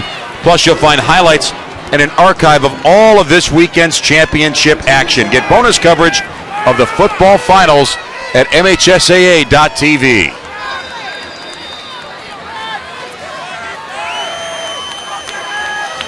Well, the good news for the Redskins is, I guess there's nothing to change. Well, no, it's not. I mean, Clinton, and you said it right. I mean, they need to continue to do what they were doing. Obviously, they're running the football well and just continue their game plan. A lot of teams, when things start to get close, they start to change things up. Obviously, there's a few wrinkles you can run, but you want to stay within your plan coming into the game.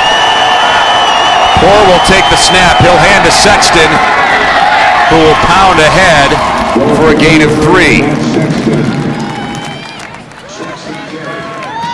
Well, the Redskins don't really do a lot of things flashy on offense. No, they don't at all, and that's the beauty of their team. They work hard. Their offensive line blocks well. Receivers block down the field. They give the ball to Sexton or Poor. I mean, their running game is on point, and, you know, that's how you win football, in the trenches. Dig in and just play hard. We keep on rolling through our third quarter. Each team has a touchdown in this second half. And Ithaca stepping up. They swarm under. And Noah Poor had nowhere to go, a loss of one. Team coverage on the stop. That's the energy that the Ithacan defense can bring. They bring linebackers, and they have some good players on that side of the football. Obviously, you have to get Noah Poor stopped before he gets started, and they did a good job of that, getting into the backfield. So third down and 8. Ithaca trying to get their crowd amped up here.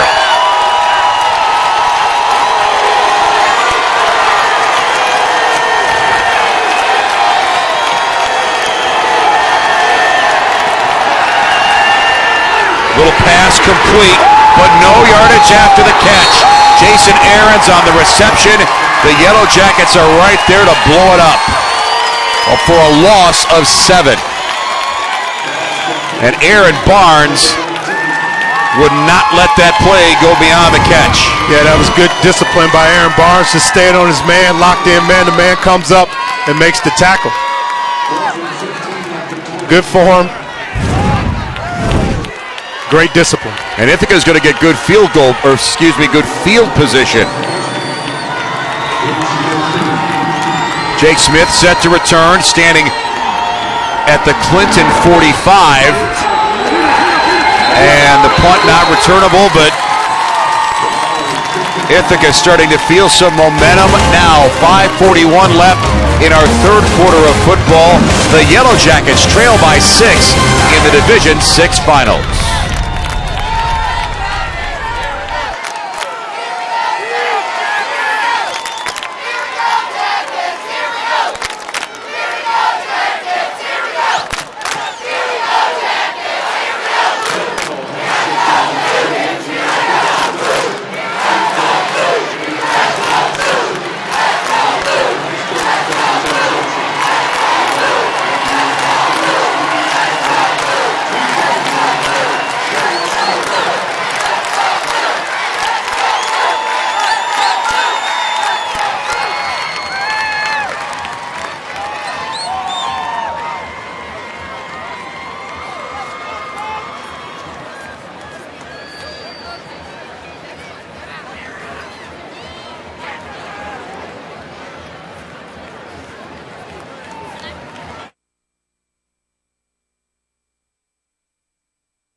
That last drive was orchestrated nicely by Jake Smith. A couple nice pinpoint passes and a good move by Spence DeMall down the sideline. When it was all said and done, Jake Smith was going to be the guy that made the touchdown, and he's done a good job of engineering drives early in the game. But this one right here, he's going to take it on his own. Good job by Jake Smith that whole drive. So we'll see if the Yellow Jackets can keep the good times going. Jake Smith, cool under pressure here. He will play fake and throw in the middle. Caught by DeMall, who almost breaks it. Noah Poor on the tackle, but I'll tell you, Jake Smith knows how to throw that football. Well, he's got a rhythm going now. He's sitting in the pocket and he's surveying the defense. Good run fake there and just sitting there firing it in. Great route by Spence DeMall on the deep slant route. And they're getting their rhythm going now, connecting on 2 straight plays. That's a gain of 22 to the 21-yard line. Ithaca starting to strut their stuff. Smith will keep. He's got a hole. And then it gets closed. He's inside the 20. Blake Rogers on the stop.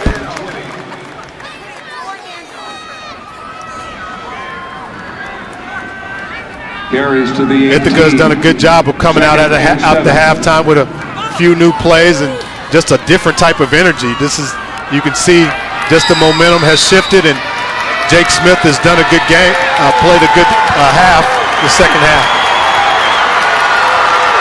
Scott McNitt, his Redskins have led every second of this game, but the lead is precarious now. End zone, touchdown. Spence DeMol hauls it in, and we got a tie football game here at Ford Field, an 18-yard touchdown catch. Jake Smith has got his rhythm to Spence DeMol. You see just sitting here firing the ball on the deep seam route, backside seam route. Great follow through by Jake Smith.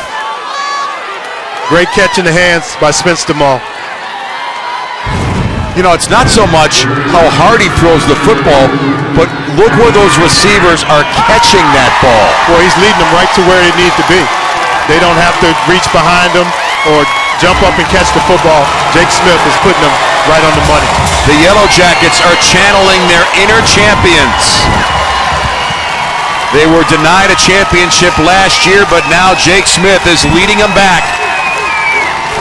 That 18-yard strike gives them their first lead of the afternoon here at Ford Field. And something happened to wake up this Ithaca offense. They responded to the 56-yard touchdown run. Yeah, I mean, their defense obviously came out and stopped Clinton the first couple drives, and then this offense just picked up the pace. I mean, that's what they had to do. Going in at halftime, they seemed pretty flat, and I'm sure the coach let them know that, hey, this is state championship. Let's come out and play our game. You guys are too tight, and this offense has responded in the second half. Yeah, Terry Hesbrook a little bit more revved up than he was at the end of the first half. And we are in for the dogfight that we thought we would get between two teams that squared off against each other 2 years ago in this championship game. Matthew Sexton on the return, and he doesn't get a whole lot. Colton Campbell on the stop.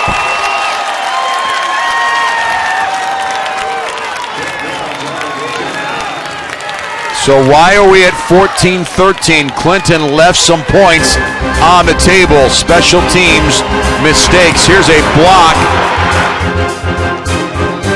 Again, this is all Tyler Spitzley blocking that field goal, then the point after. So that's 4 points that Clinton could have had, and they could loom large as this second half of football winds down. And Sexton cannot break free. Ithaca's defense, Brock Hardman coming up from the secondary. That was a great play by Brock Hardman, just getting inside the wide receiver, coming in and meeting Sexton in the backfield. Yeah, he is all in now. And Ithaca, if they were slumbering a little bit earlier, that is not the case anymore. The sideline is revved up. The fans are amped up. Let's see what they can bring here on 2nd down and 12.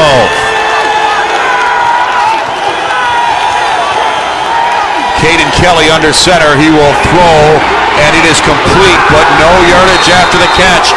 Noah Poore on the grab, Sexton on the catch. A loss of 1. Yeah, when Clinton's offense is in 2nd and 3rd and long, they really don't look to go down the field. They try to create things by bubble screens and maybe little deception, and that's the situations that Ithaca wants to put them in, 2nd and 3rd and long, because their passing game down the field is not adequate. So it's 3rd down and 13 from the 15-yard line.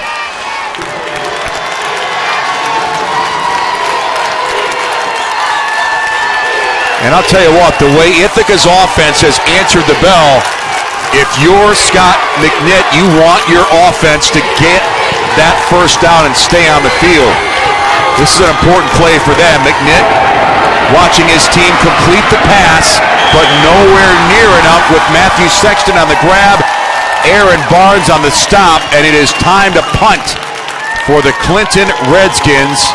And boy, did this game turn around very quickly. Yeah, I mean, that's what's going to happen. If Ithaca, like they just said, get them in second or third and long, their passing game is not equipped to get the big chunk of yards. You can see just trying to throw a quick screen to the running back, and hopefully he can make some people miss, but that's not the case. This defense for Ithaca is beginning to swarm around. Jake Smith standing at the Redskins 45. They're set for good field position again.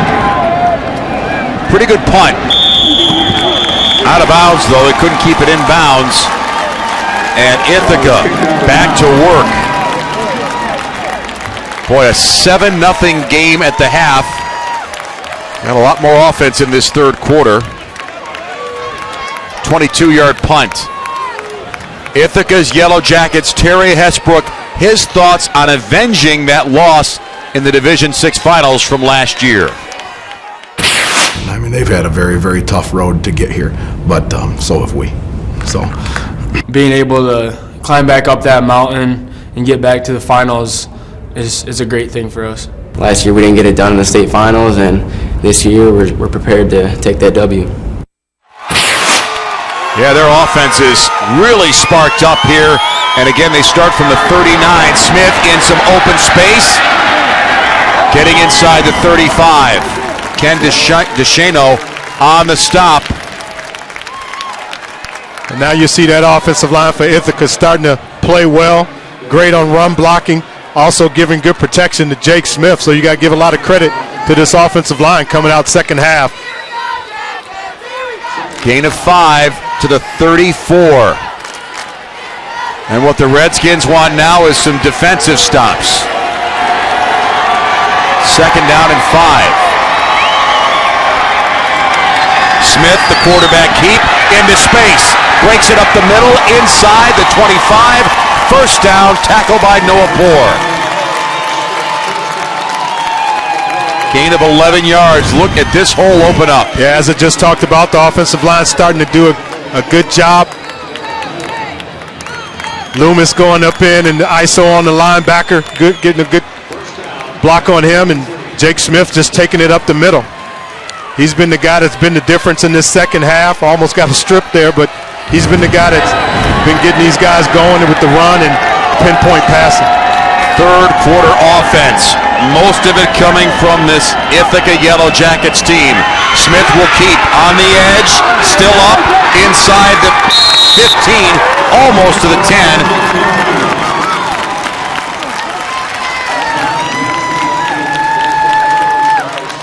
Gain of 12. And Smith just continued to put the pedal down and run to the edge, to the outside. Great pick up there, first down. Loomis and Gimme make the good blocks to spring that run. And they're all the way down to the 11-yard line.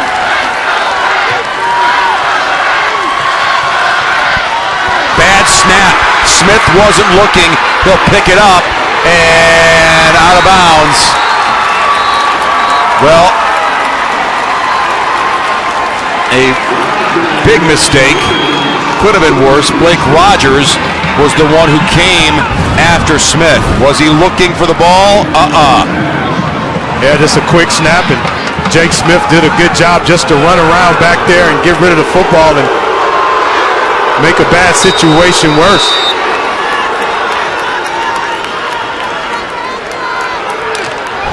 Woo! That's not the way they do it in practice, I don't think. But you got to give Jake a lot of credit for getting that, running around back there and getting the ball off and making it 2nd and 10 instead of 2nd and 30. So the pressure's coming. Smith will unload and throw it into the third section. And again, Trent Sexton and Josh Brown bringing pressure. Well, it's obvious if you're Clinton's Redskins defense, you got to get in that guy's head and somehow bring some pressure on him, because if he's doing what he wants, he's going to figure out a way to beat you right now. Yeah, and the thing is, 4 guys weren't getting there. So, yeah, you're right, man. You have to bring pressure. And you saw there they just brought the linebacker number 52, Josh Brown, and they're going to have to continue to do that because Ithaca's getting this passing game going.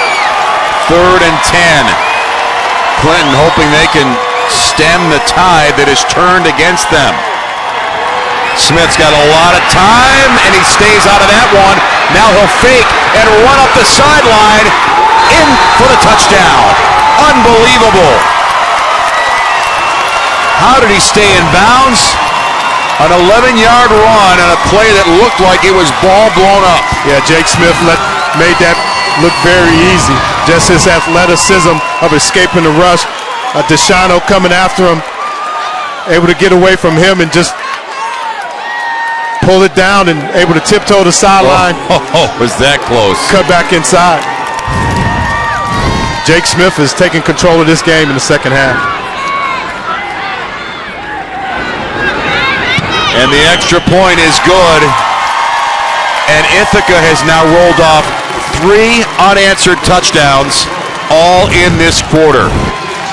And that's the ability they have. You see Smith here, one of their big-time players, standing in bounds, tiptoeing on that sideline. Cut back into the end zone, touchdown. Well, apparently the message, look at him tightrope on that sideline. You get the feeling that maybe in the halftime locker room, the message from Jake Smith was, guys, don't worry, I got this. Get out of the way. Yeah.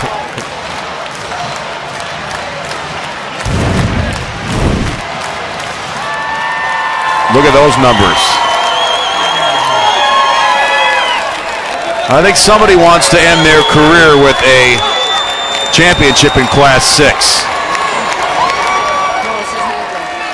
And he is playing with a sense of purpose that was not evident in the first half. And Terry Hesbrook says, all right, I like this. Let's keep it going. Well, Clinton now has an issue, obviously, with their run offense. They're going to have to try to make something happen. Yeah, exactly. Now the clock is working against Clinton as Sexton takes this return out to about the 20, let's call it the 18. And we have seen Clinton be able to get some big plays in their running game, so see if they can get back to opening those big holes and getting Sexton loose. Yeah, that's the problem. You live by the sword, you die by the sword. We've got an injured player down. Looks like Trent Sexton for Clinton. But, you know, when your ground game is running and you've got a lead, that ball control is good. Takes time off the clock. When you're down and you don't maybe have a big play passing game, now you're in a box. Yeah, and that's where Clinton finds themselves in that type of situation. So it's just a matter of trying to continue to open those holes and get Sexton on the edge or get Poor up the middle. So looks like he got rolled into here, as you can see on the right side of your screen.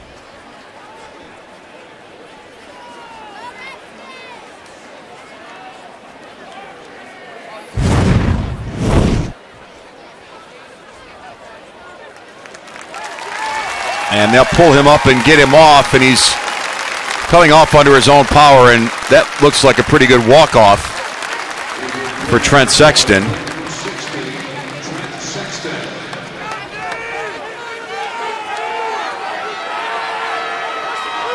Well, let's see what Clinton can do here offensively. Last 2 or 3 drives have been stopped by Ithaca with great team defense by them. But we know that Clinton has the ability to get to the edge with Sexton or Poor up the middle. Clinton's got a little work to do. This game has changed completely, and Poor will run and push outside the 20, and that will put an end to our third quarter of football in the Division VI championships. Third quarter was a dream for the Ithaca Yellow Jackets. They roll off 3 unanswered touchdowns, some good and some bad. There's the bad for Jake Smith, but the rest of it was all good. They'll escape the pressure and head up the sidelines, and the Yellow Jackets leading after 3 quarters here at Ford Field.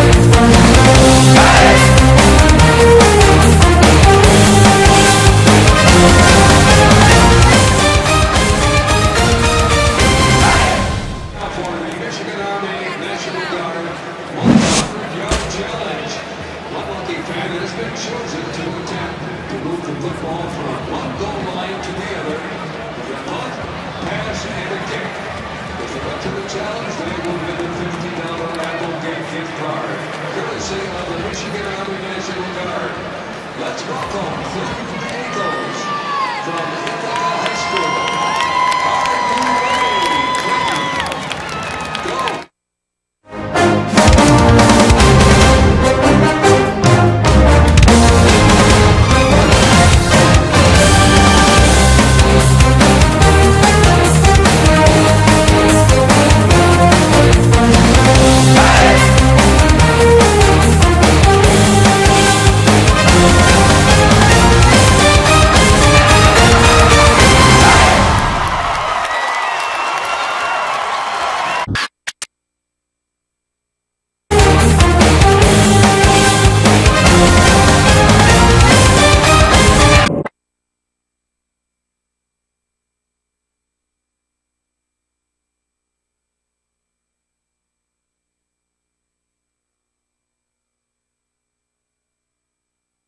At the half, we had a nice, quiet little 7-0 football game, and now in the third quarter, 27 points.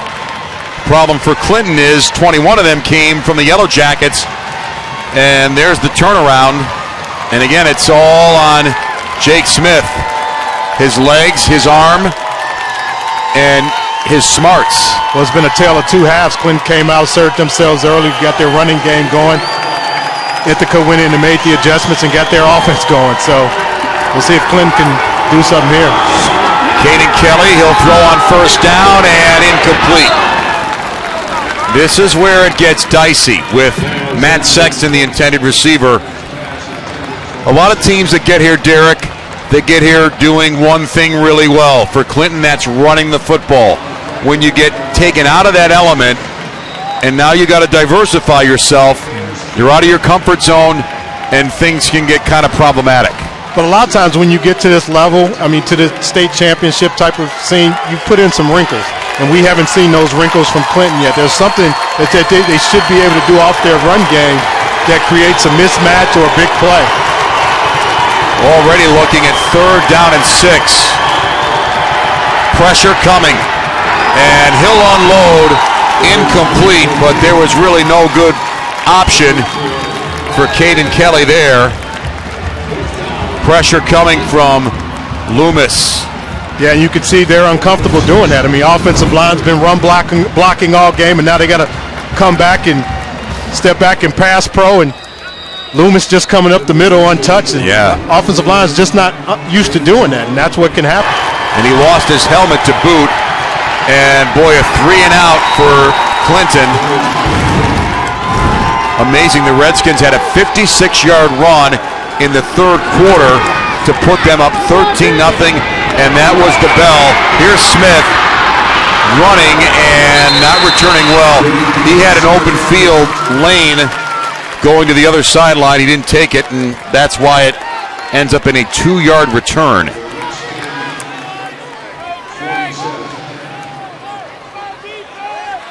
Now you wonder, philosophically, Derek, what does Ithaca do offensively? They don't have to necessarily keep putting the ball in the air.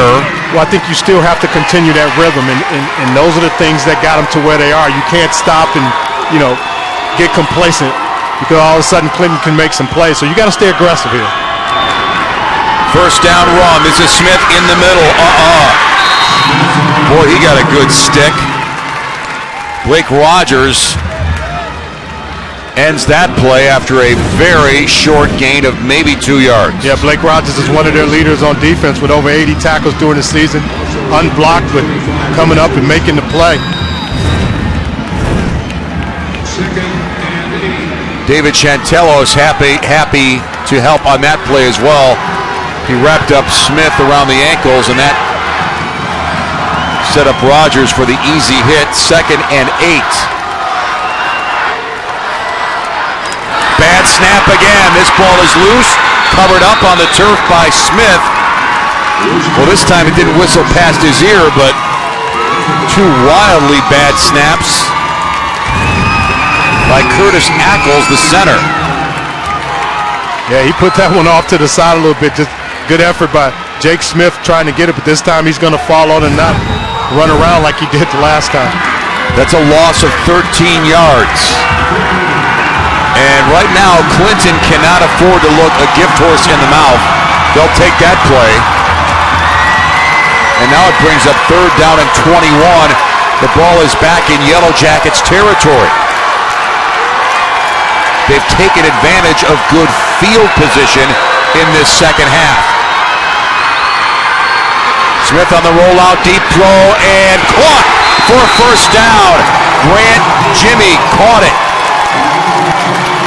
Boy, what a big play offensively for Ithaca, and a perfect throw made by Jake Smith. Yeah, when you have a quarterback like Jake Smith who can throw the ball on the run, you see there, good corner, deep corner route by Jimmy, and great catch with the hands up high. Big 3rd down conversion there. Oh, unbelievable. And now that changes everything for Clinton. 1st and 10 at the 31. They thought they might be able to get the ball back. Here's Smith exploding. Still up inside the 10. Brought down at about the 6. Blake Rogers finally put him down, but well, he just wouldn't go. He wouldn't quit. Well, Smith is determined every time he touches the football and he's going to run, he's getting to the end zone. You can see the confidence he has and just the way he's carrying the football and the moves he makes down the field. It's a great hesitation and cut back to the outside. He gains 24 yards. You'd like to see him carry that ball a little bit more up in his armpit, but this kid is making plays. Well, you can't argue with his legs, that's for sure. Timeout taken here at Ford Field. Ithaca's Yellow Jackets. A slow start, but they've come on like gangbusters on Clinton here in the Division 6 Finals.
Ithaca's come out with a fast start in the third quarter.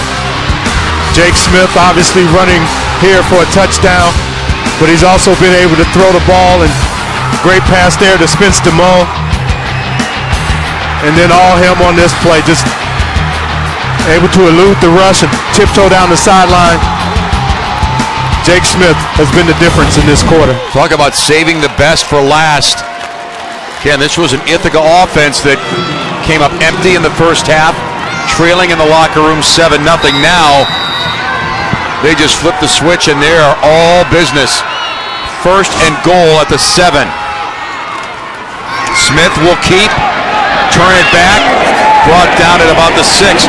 And late flags come flying everywhere. Probably a face mask.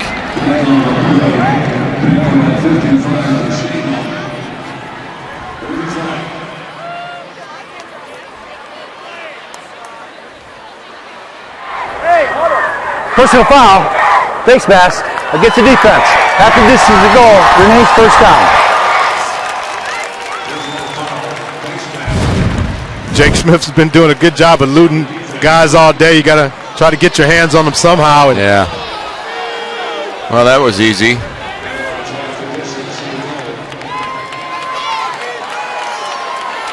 Kind of brings him down by his face mask.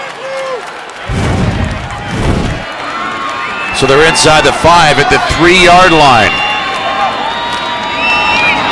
Smith on the keep, tries to get wide.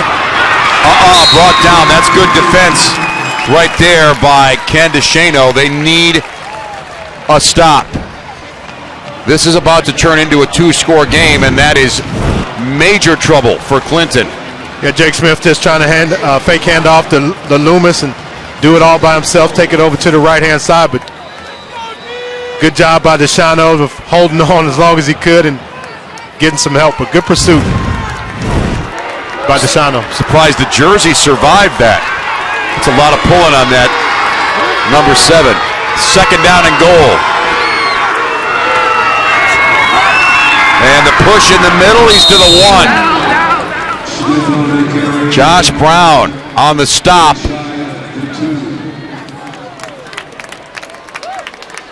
Man, after this game, DeShano's going to have to go. Jake Smith's going to have to go straight to bed. The way they're running them and way he's all around the field. It's all him.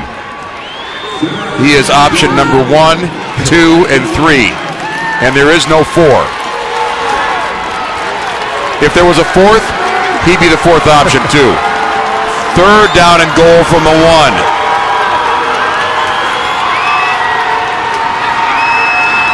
He'll keep. He'll score. Touchdown, Ithaca.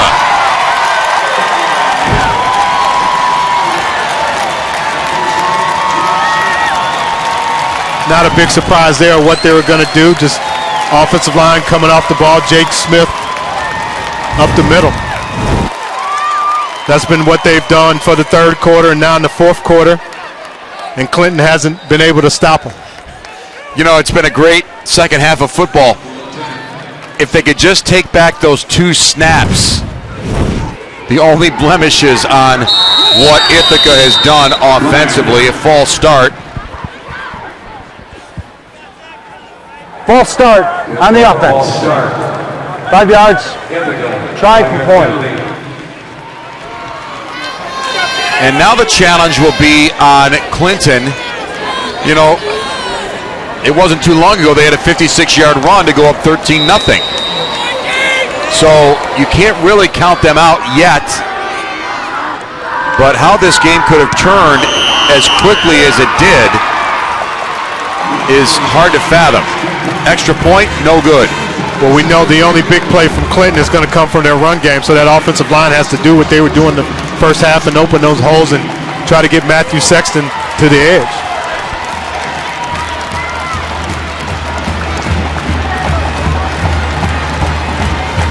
And oh, what a change it's been for Scott McNitt.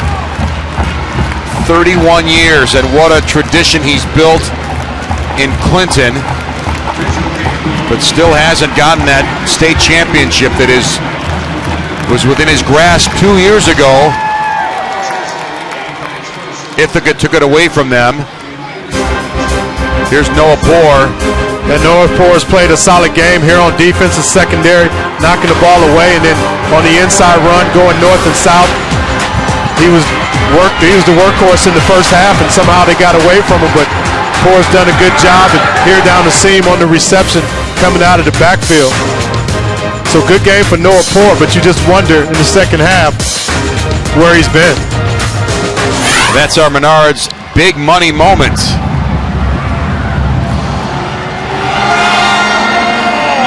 And kickoff, no return. We have not seen a lot of great kicks tonight. So it's out of bounds. Hard to imagine what he could have done better. Number 7 for Ithaca. Well, it would have been something if he would have came out in the first half the same way he came out in the second half. Well, let's just say he knew when to fire up the Jets. And it is not over by any stretch of the imagination, but you know that Clinton has taken a lot of shots to the head. And they'll run, and they'll get Sexton going. Pushed ahead for 5 yards. Of course, the clock is... Well, we know they're going to run the football, but you would hope that the momentum change, getting in and out of the huddle and getting up to the line to kind of preserve some time on the clock, but they're taking their time and going over to the sideline to get the play. And taking a lot of time off the clock. Clinton only has 2 timeouts left. 2nd down and 7. Kelly on the run. He's going to throw downfield, incomplete. Didn't have an open receiver.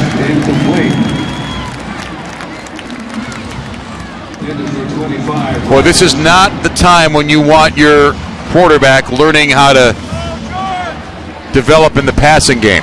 Yeah, well, to their defense, I mean, you run the football as well as they do. You know, they probably don't practice passing a lot, and you know, when you get to these state finals, those are things you have to do. You have to be able to throw the football, because all teams are going to come in here, and what they're going to tell their team is to stop the run and make them do something that they're uncomfortable doing, and that's what Ithaca's doing. So 3rd and 7 from the 38. Clinton's got to keep their offense on the field. Here's a throw, wide open, complete, in the middle. Off to the races for Blake Rogers, stays up, but we have a flag thrown right at about the 45-yard line. Oh, if this comes back, this will be a killer for the Redskins.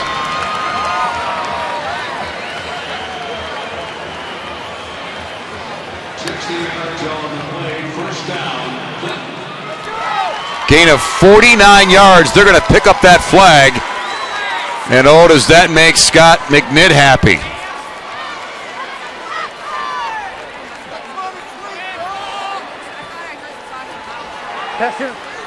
On the defense, declined, first down.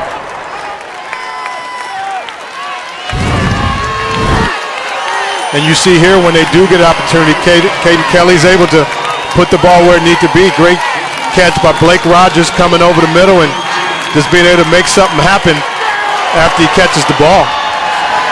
Just a seam route right up the middle. 2 deep. From the 13-yard line, here's a good run inside the 10. Noah Poore. Sorry, Sexton on that carry.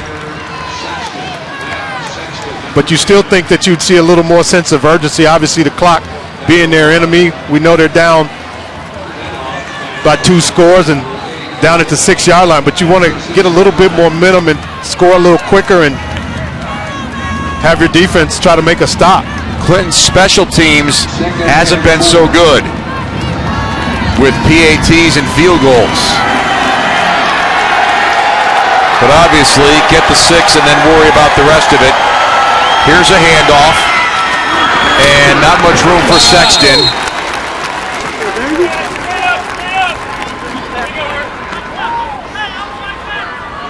Sexton carry.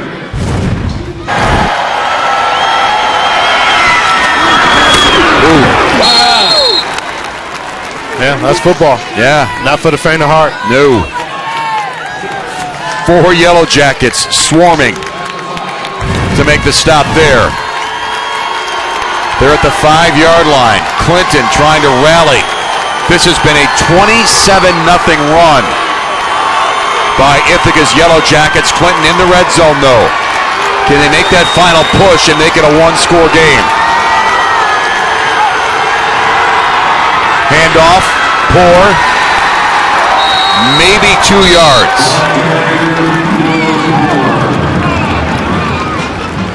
They call it 1 yard. They can still get a first down without having to score. Well, clock is ticking. 4th and 1. Ball is at the 4-yard line.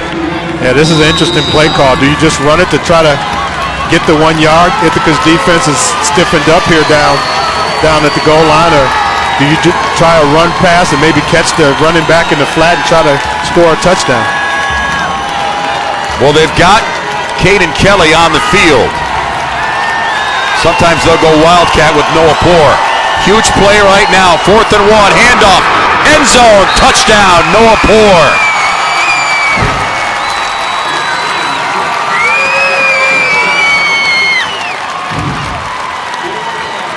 Well, they got to the line quickly. And that's what they needed. Offensive line did a good job, and Poore, what he does best is run the football downhill between the tackles. Set up by the big pass play. Now, the all-important point after from Eric Baus.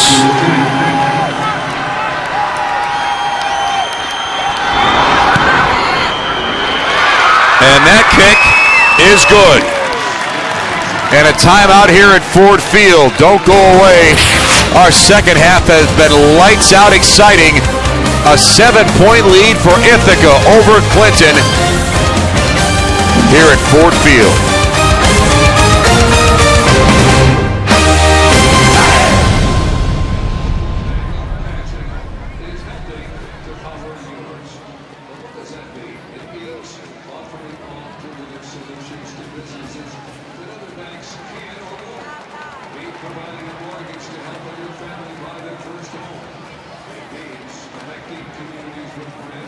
Specialized programs.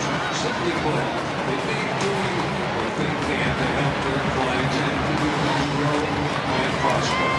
Level 1 Bank. Our passion is helping to power yours. Visit level1bank.com and see what it's all about.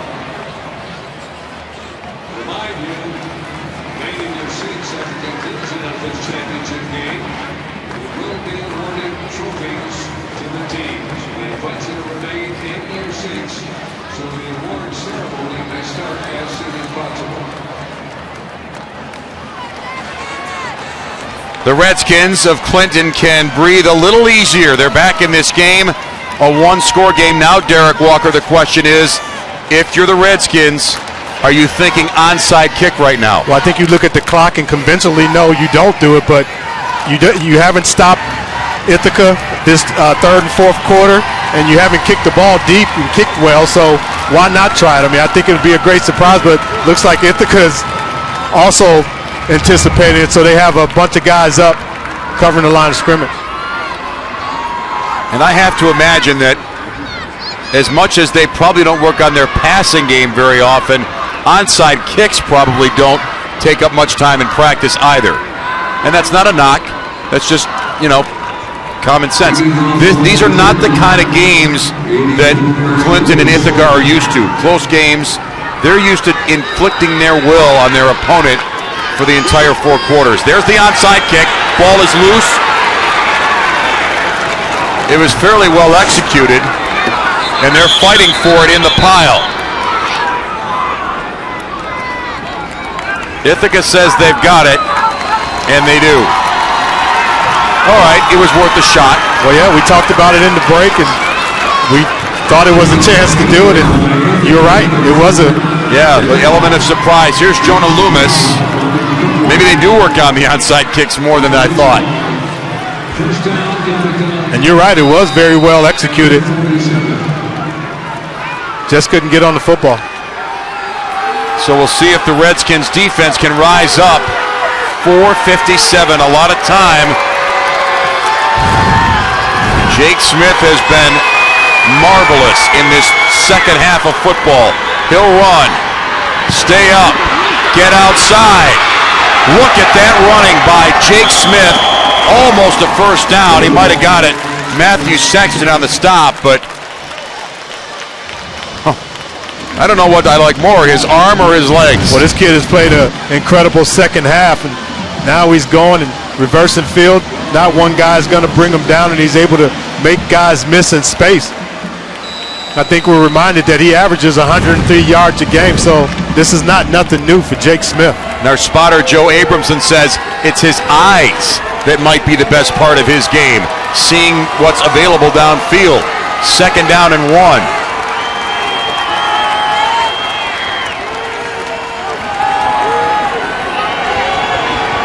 Again, they're going to take as much time off the game clock as they can. They'll hand off.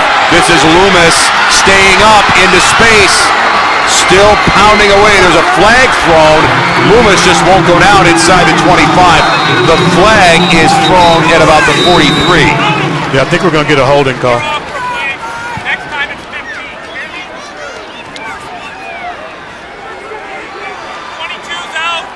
Ooh, play getting a little chippy down on the field. We might have a player ejected here. Holding on the offense. Remain second down. Take that penalty, stay second down. We heard the officials with the on-field mic. Well, I think he said 22 was out because his helmet came off. Yeah.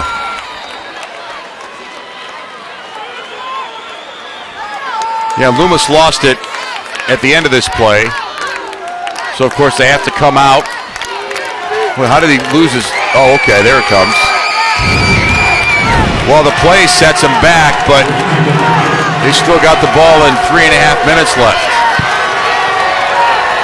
All they want to do is ride that clock to 0. Here's Smith. Wow, look at him move. Still up. And finally brought out of bounds, but a big carry for an 18-yard run. And he just doesn't seem, it's amazing how he doesn't seem to run that hard, but he just gets great yardage all the time. Well, yeah, he's very deceiving in the way he runs, but he makes great moves in the open field, and I think it's that glide, that swag he has to be able to do that. He's taking control of the second half and hasn't looked back, and it's a thing that Clinton knows that they're going to get a steady dose of him, but he's able to continue to do what he does, even though they know what's coming. 1st and 10, ball to 35. Smith gets hammered by Josh Brown. Ithaca's been awesome. A 7-0 deficit coming out of the halftime locker room after that punt. It's been all touchdowns since that first possession of this third quarter.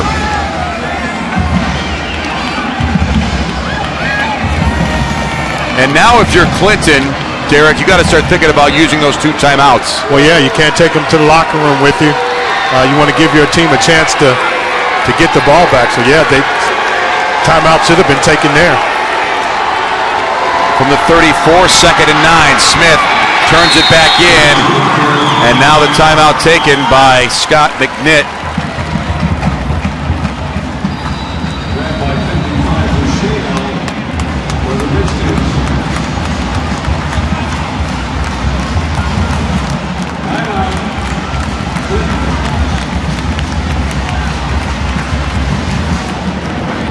Well, right now the Yellow Jackets really have the Redskins in a bad spot.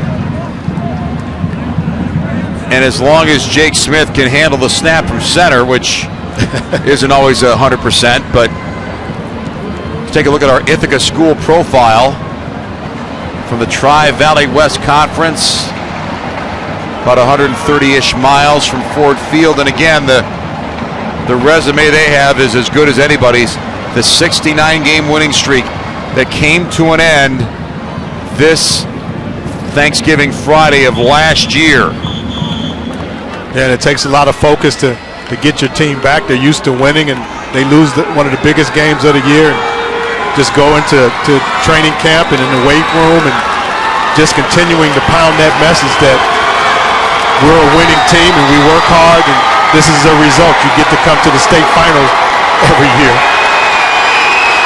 Now they want to go that extra step and go back with that trophy. 3rd down and 8.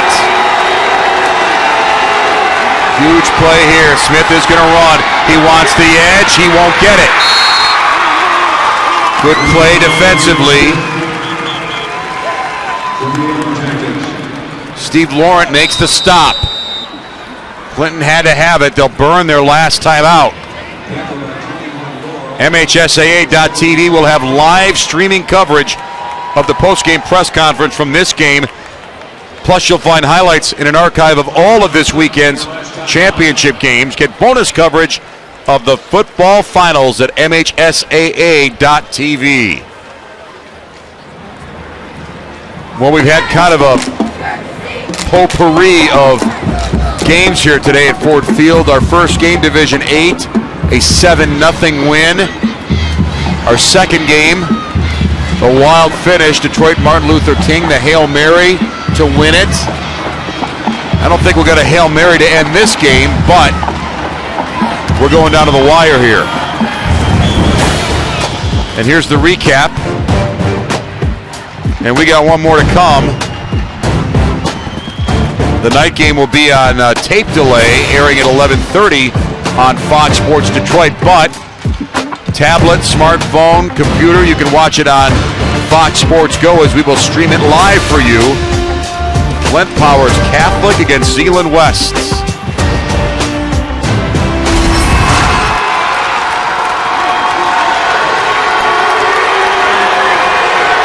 4th down and 5 from the 30.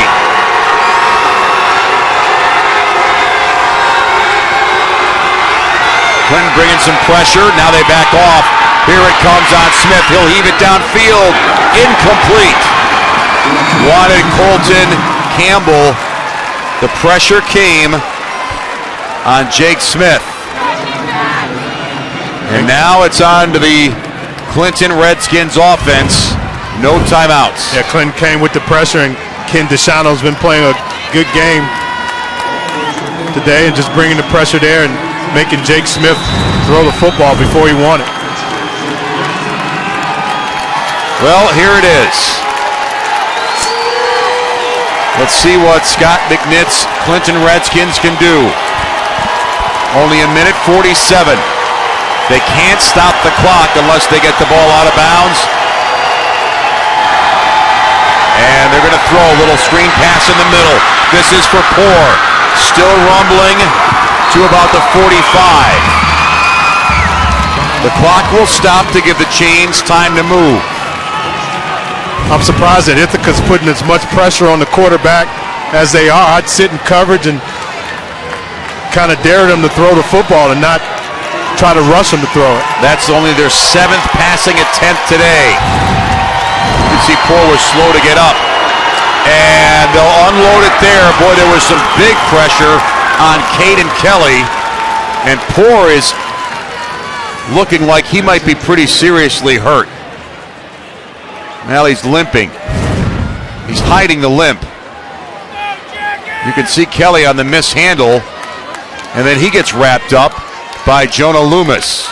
Yeah, Loomis just defeated his block at the defensive tackle spot. And Noah Poor has been taken out of this game. Look at him kind of uncomfortably leaving. That's about the last guy you want on the sideline if you're Clinton. 2nd and 10 from the 46. Kelly's going to throw, and too high, incomplete. Good coverage there defensively. Tyler Spitzley, who's been huge on special teams. Here's the hit on Poor that sent him out.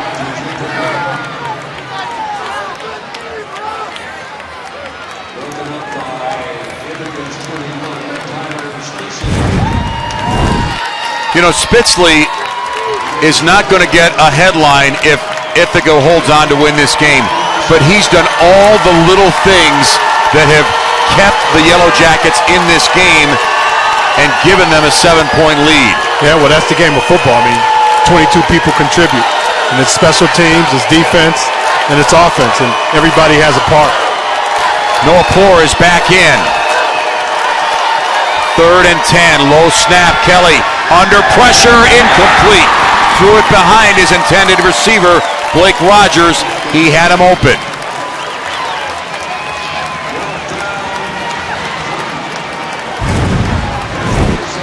And they came with the pressure up the middle, off linebacker defeating the offensive lineman.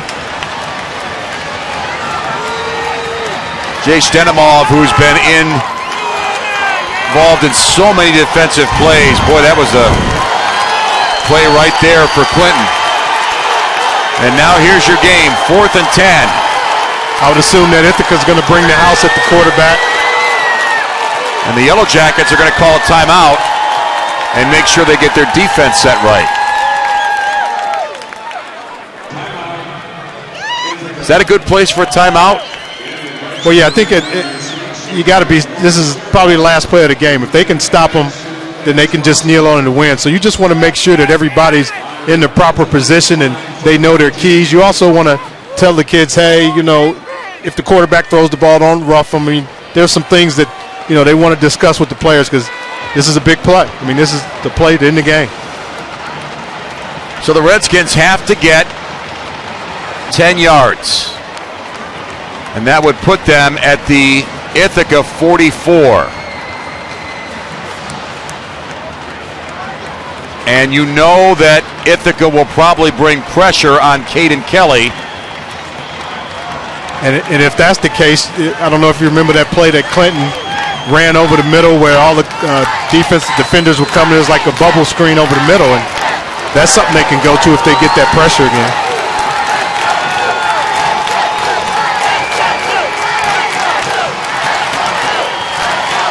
You can see the Yellow Jackets have done a good job bringing pressure on those important defensive plays.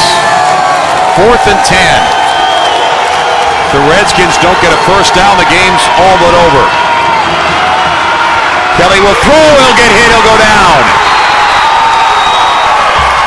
Derek Teed came in as Kelly was winding up. And it is Ithaca football with 1:10 left. And Kelly didn't even see him. Well, it seems like Caden Kelly held on to that football a long time. Left tackle out there on an island. Great play by Derek T, just relentless rush.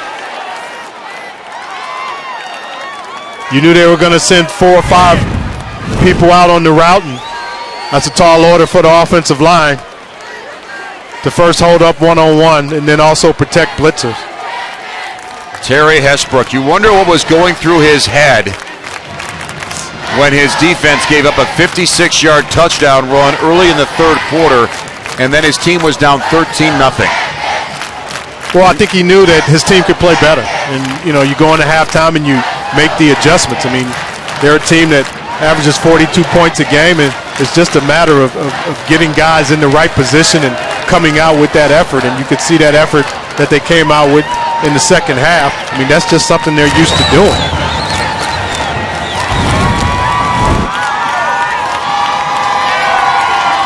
Just there on the backside. Offensive tackle couldn't hold up. They brought pressure up the middle and put that left tackle on an island, and T just came around with the speed rush. Terry Hesbrook, the 69-game winning streak came to a halt 1 year ago. That's a long off season. Well, yeah, it's a long off season when you're used to winning. Yep. I mean, one loss ruins their season. It's kind of hard to look at it that way, but when you lose on this stage. Okay, now here's what I don't get. Okay, you had a couple bad snaps. Maybe it's time to bring him under center, but I guess right now that's nitpicking. But they never do it. Yeah, they never do it, go under center, and this is just part of their offense. And Jake Smith.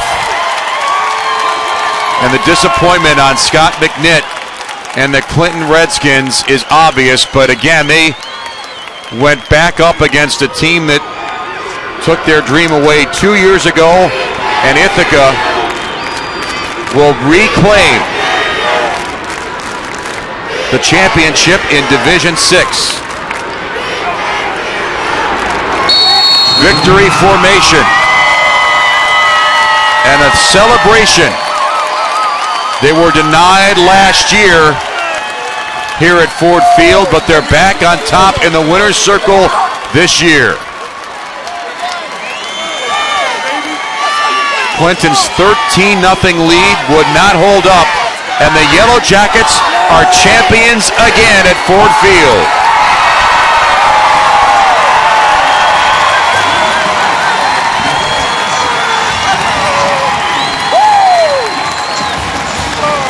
That's the thing with football. You got to come out and play 4 quarters. You're right, Clinton played a great first half, and they were able to assert themselves running the football, but you knew at some point if they did surrender that lead and their lack of passing game that this would be the result. Ithaca did a great job. You got to give them a lot of credit for coming out in second half. And Jake Smith asserting themselves and making himself a vital part of the offense. We had a nice little comfortable 7-0 halftime score.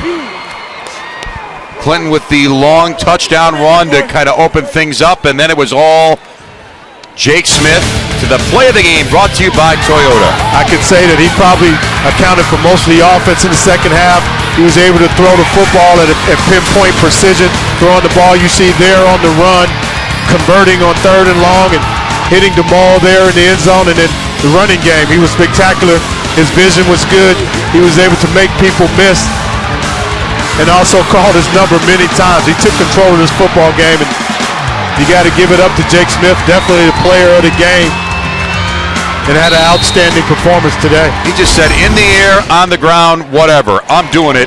120 yards rushing in the second half alone. We'll take a timeout at Ford Field. Another champion has been crowned. Ithaca, the Division 6 winner here over Clinton.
The MHSAA Football Finals on Fox Sports Detroit are brought to you by Arby's.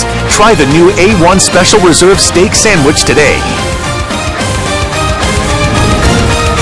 A great second half of football. Derek Walker, what a tremendous effort, really, by both teams. Yeah, but two different Ithaca teams came out. First half, not so good. Second half, they asserted themselves, and they came out and reclaimed their championship, and that's what good teams do, and well coached. And just you got to take your hats off to Ithaca for the 6th straight time coming here. Jake Smith carries the Yellow Jackets to the win in the Division 6 Finals. That'll do it from here at Ford Field. Our final score, Ithaca over Clinton, 27-20. For Derek Walker, I'm Dan Gutowski. We'll see you again shortly here at Ford Field.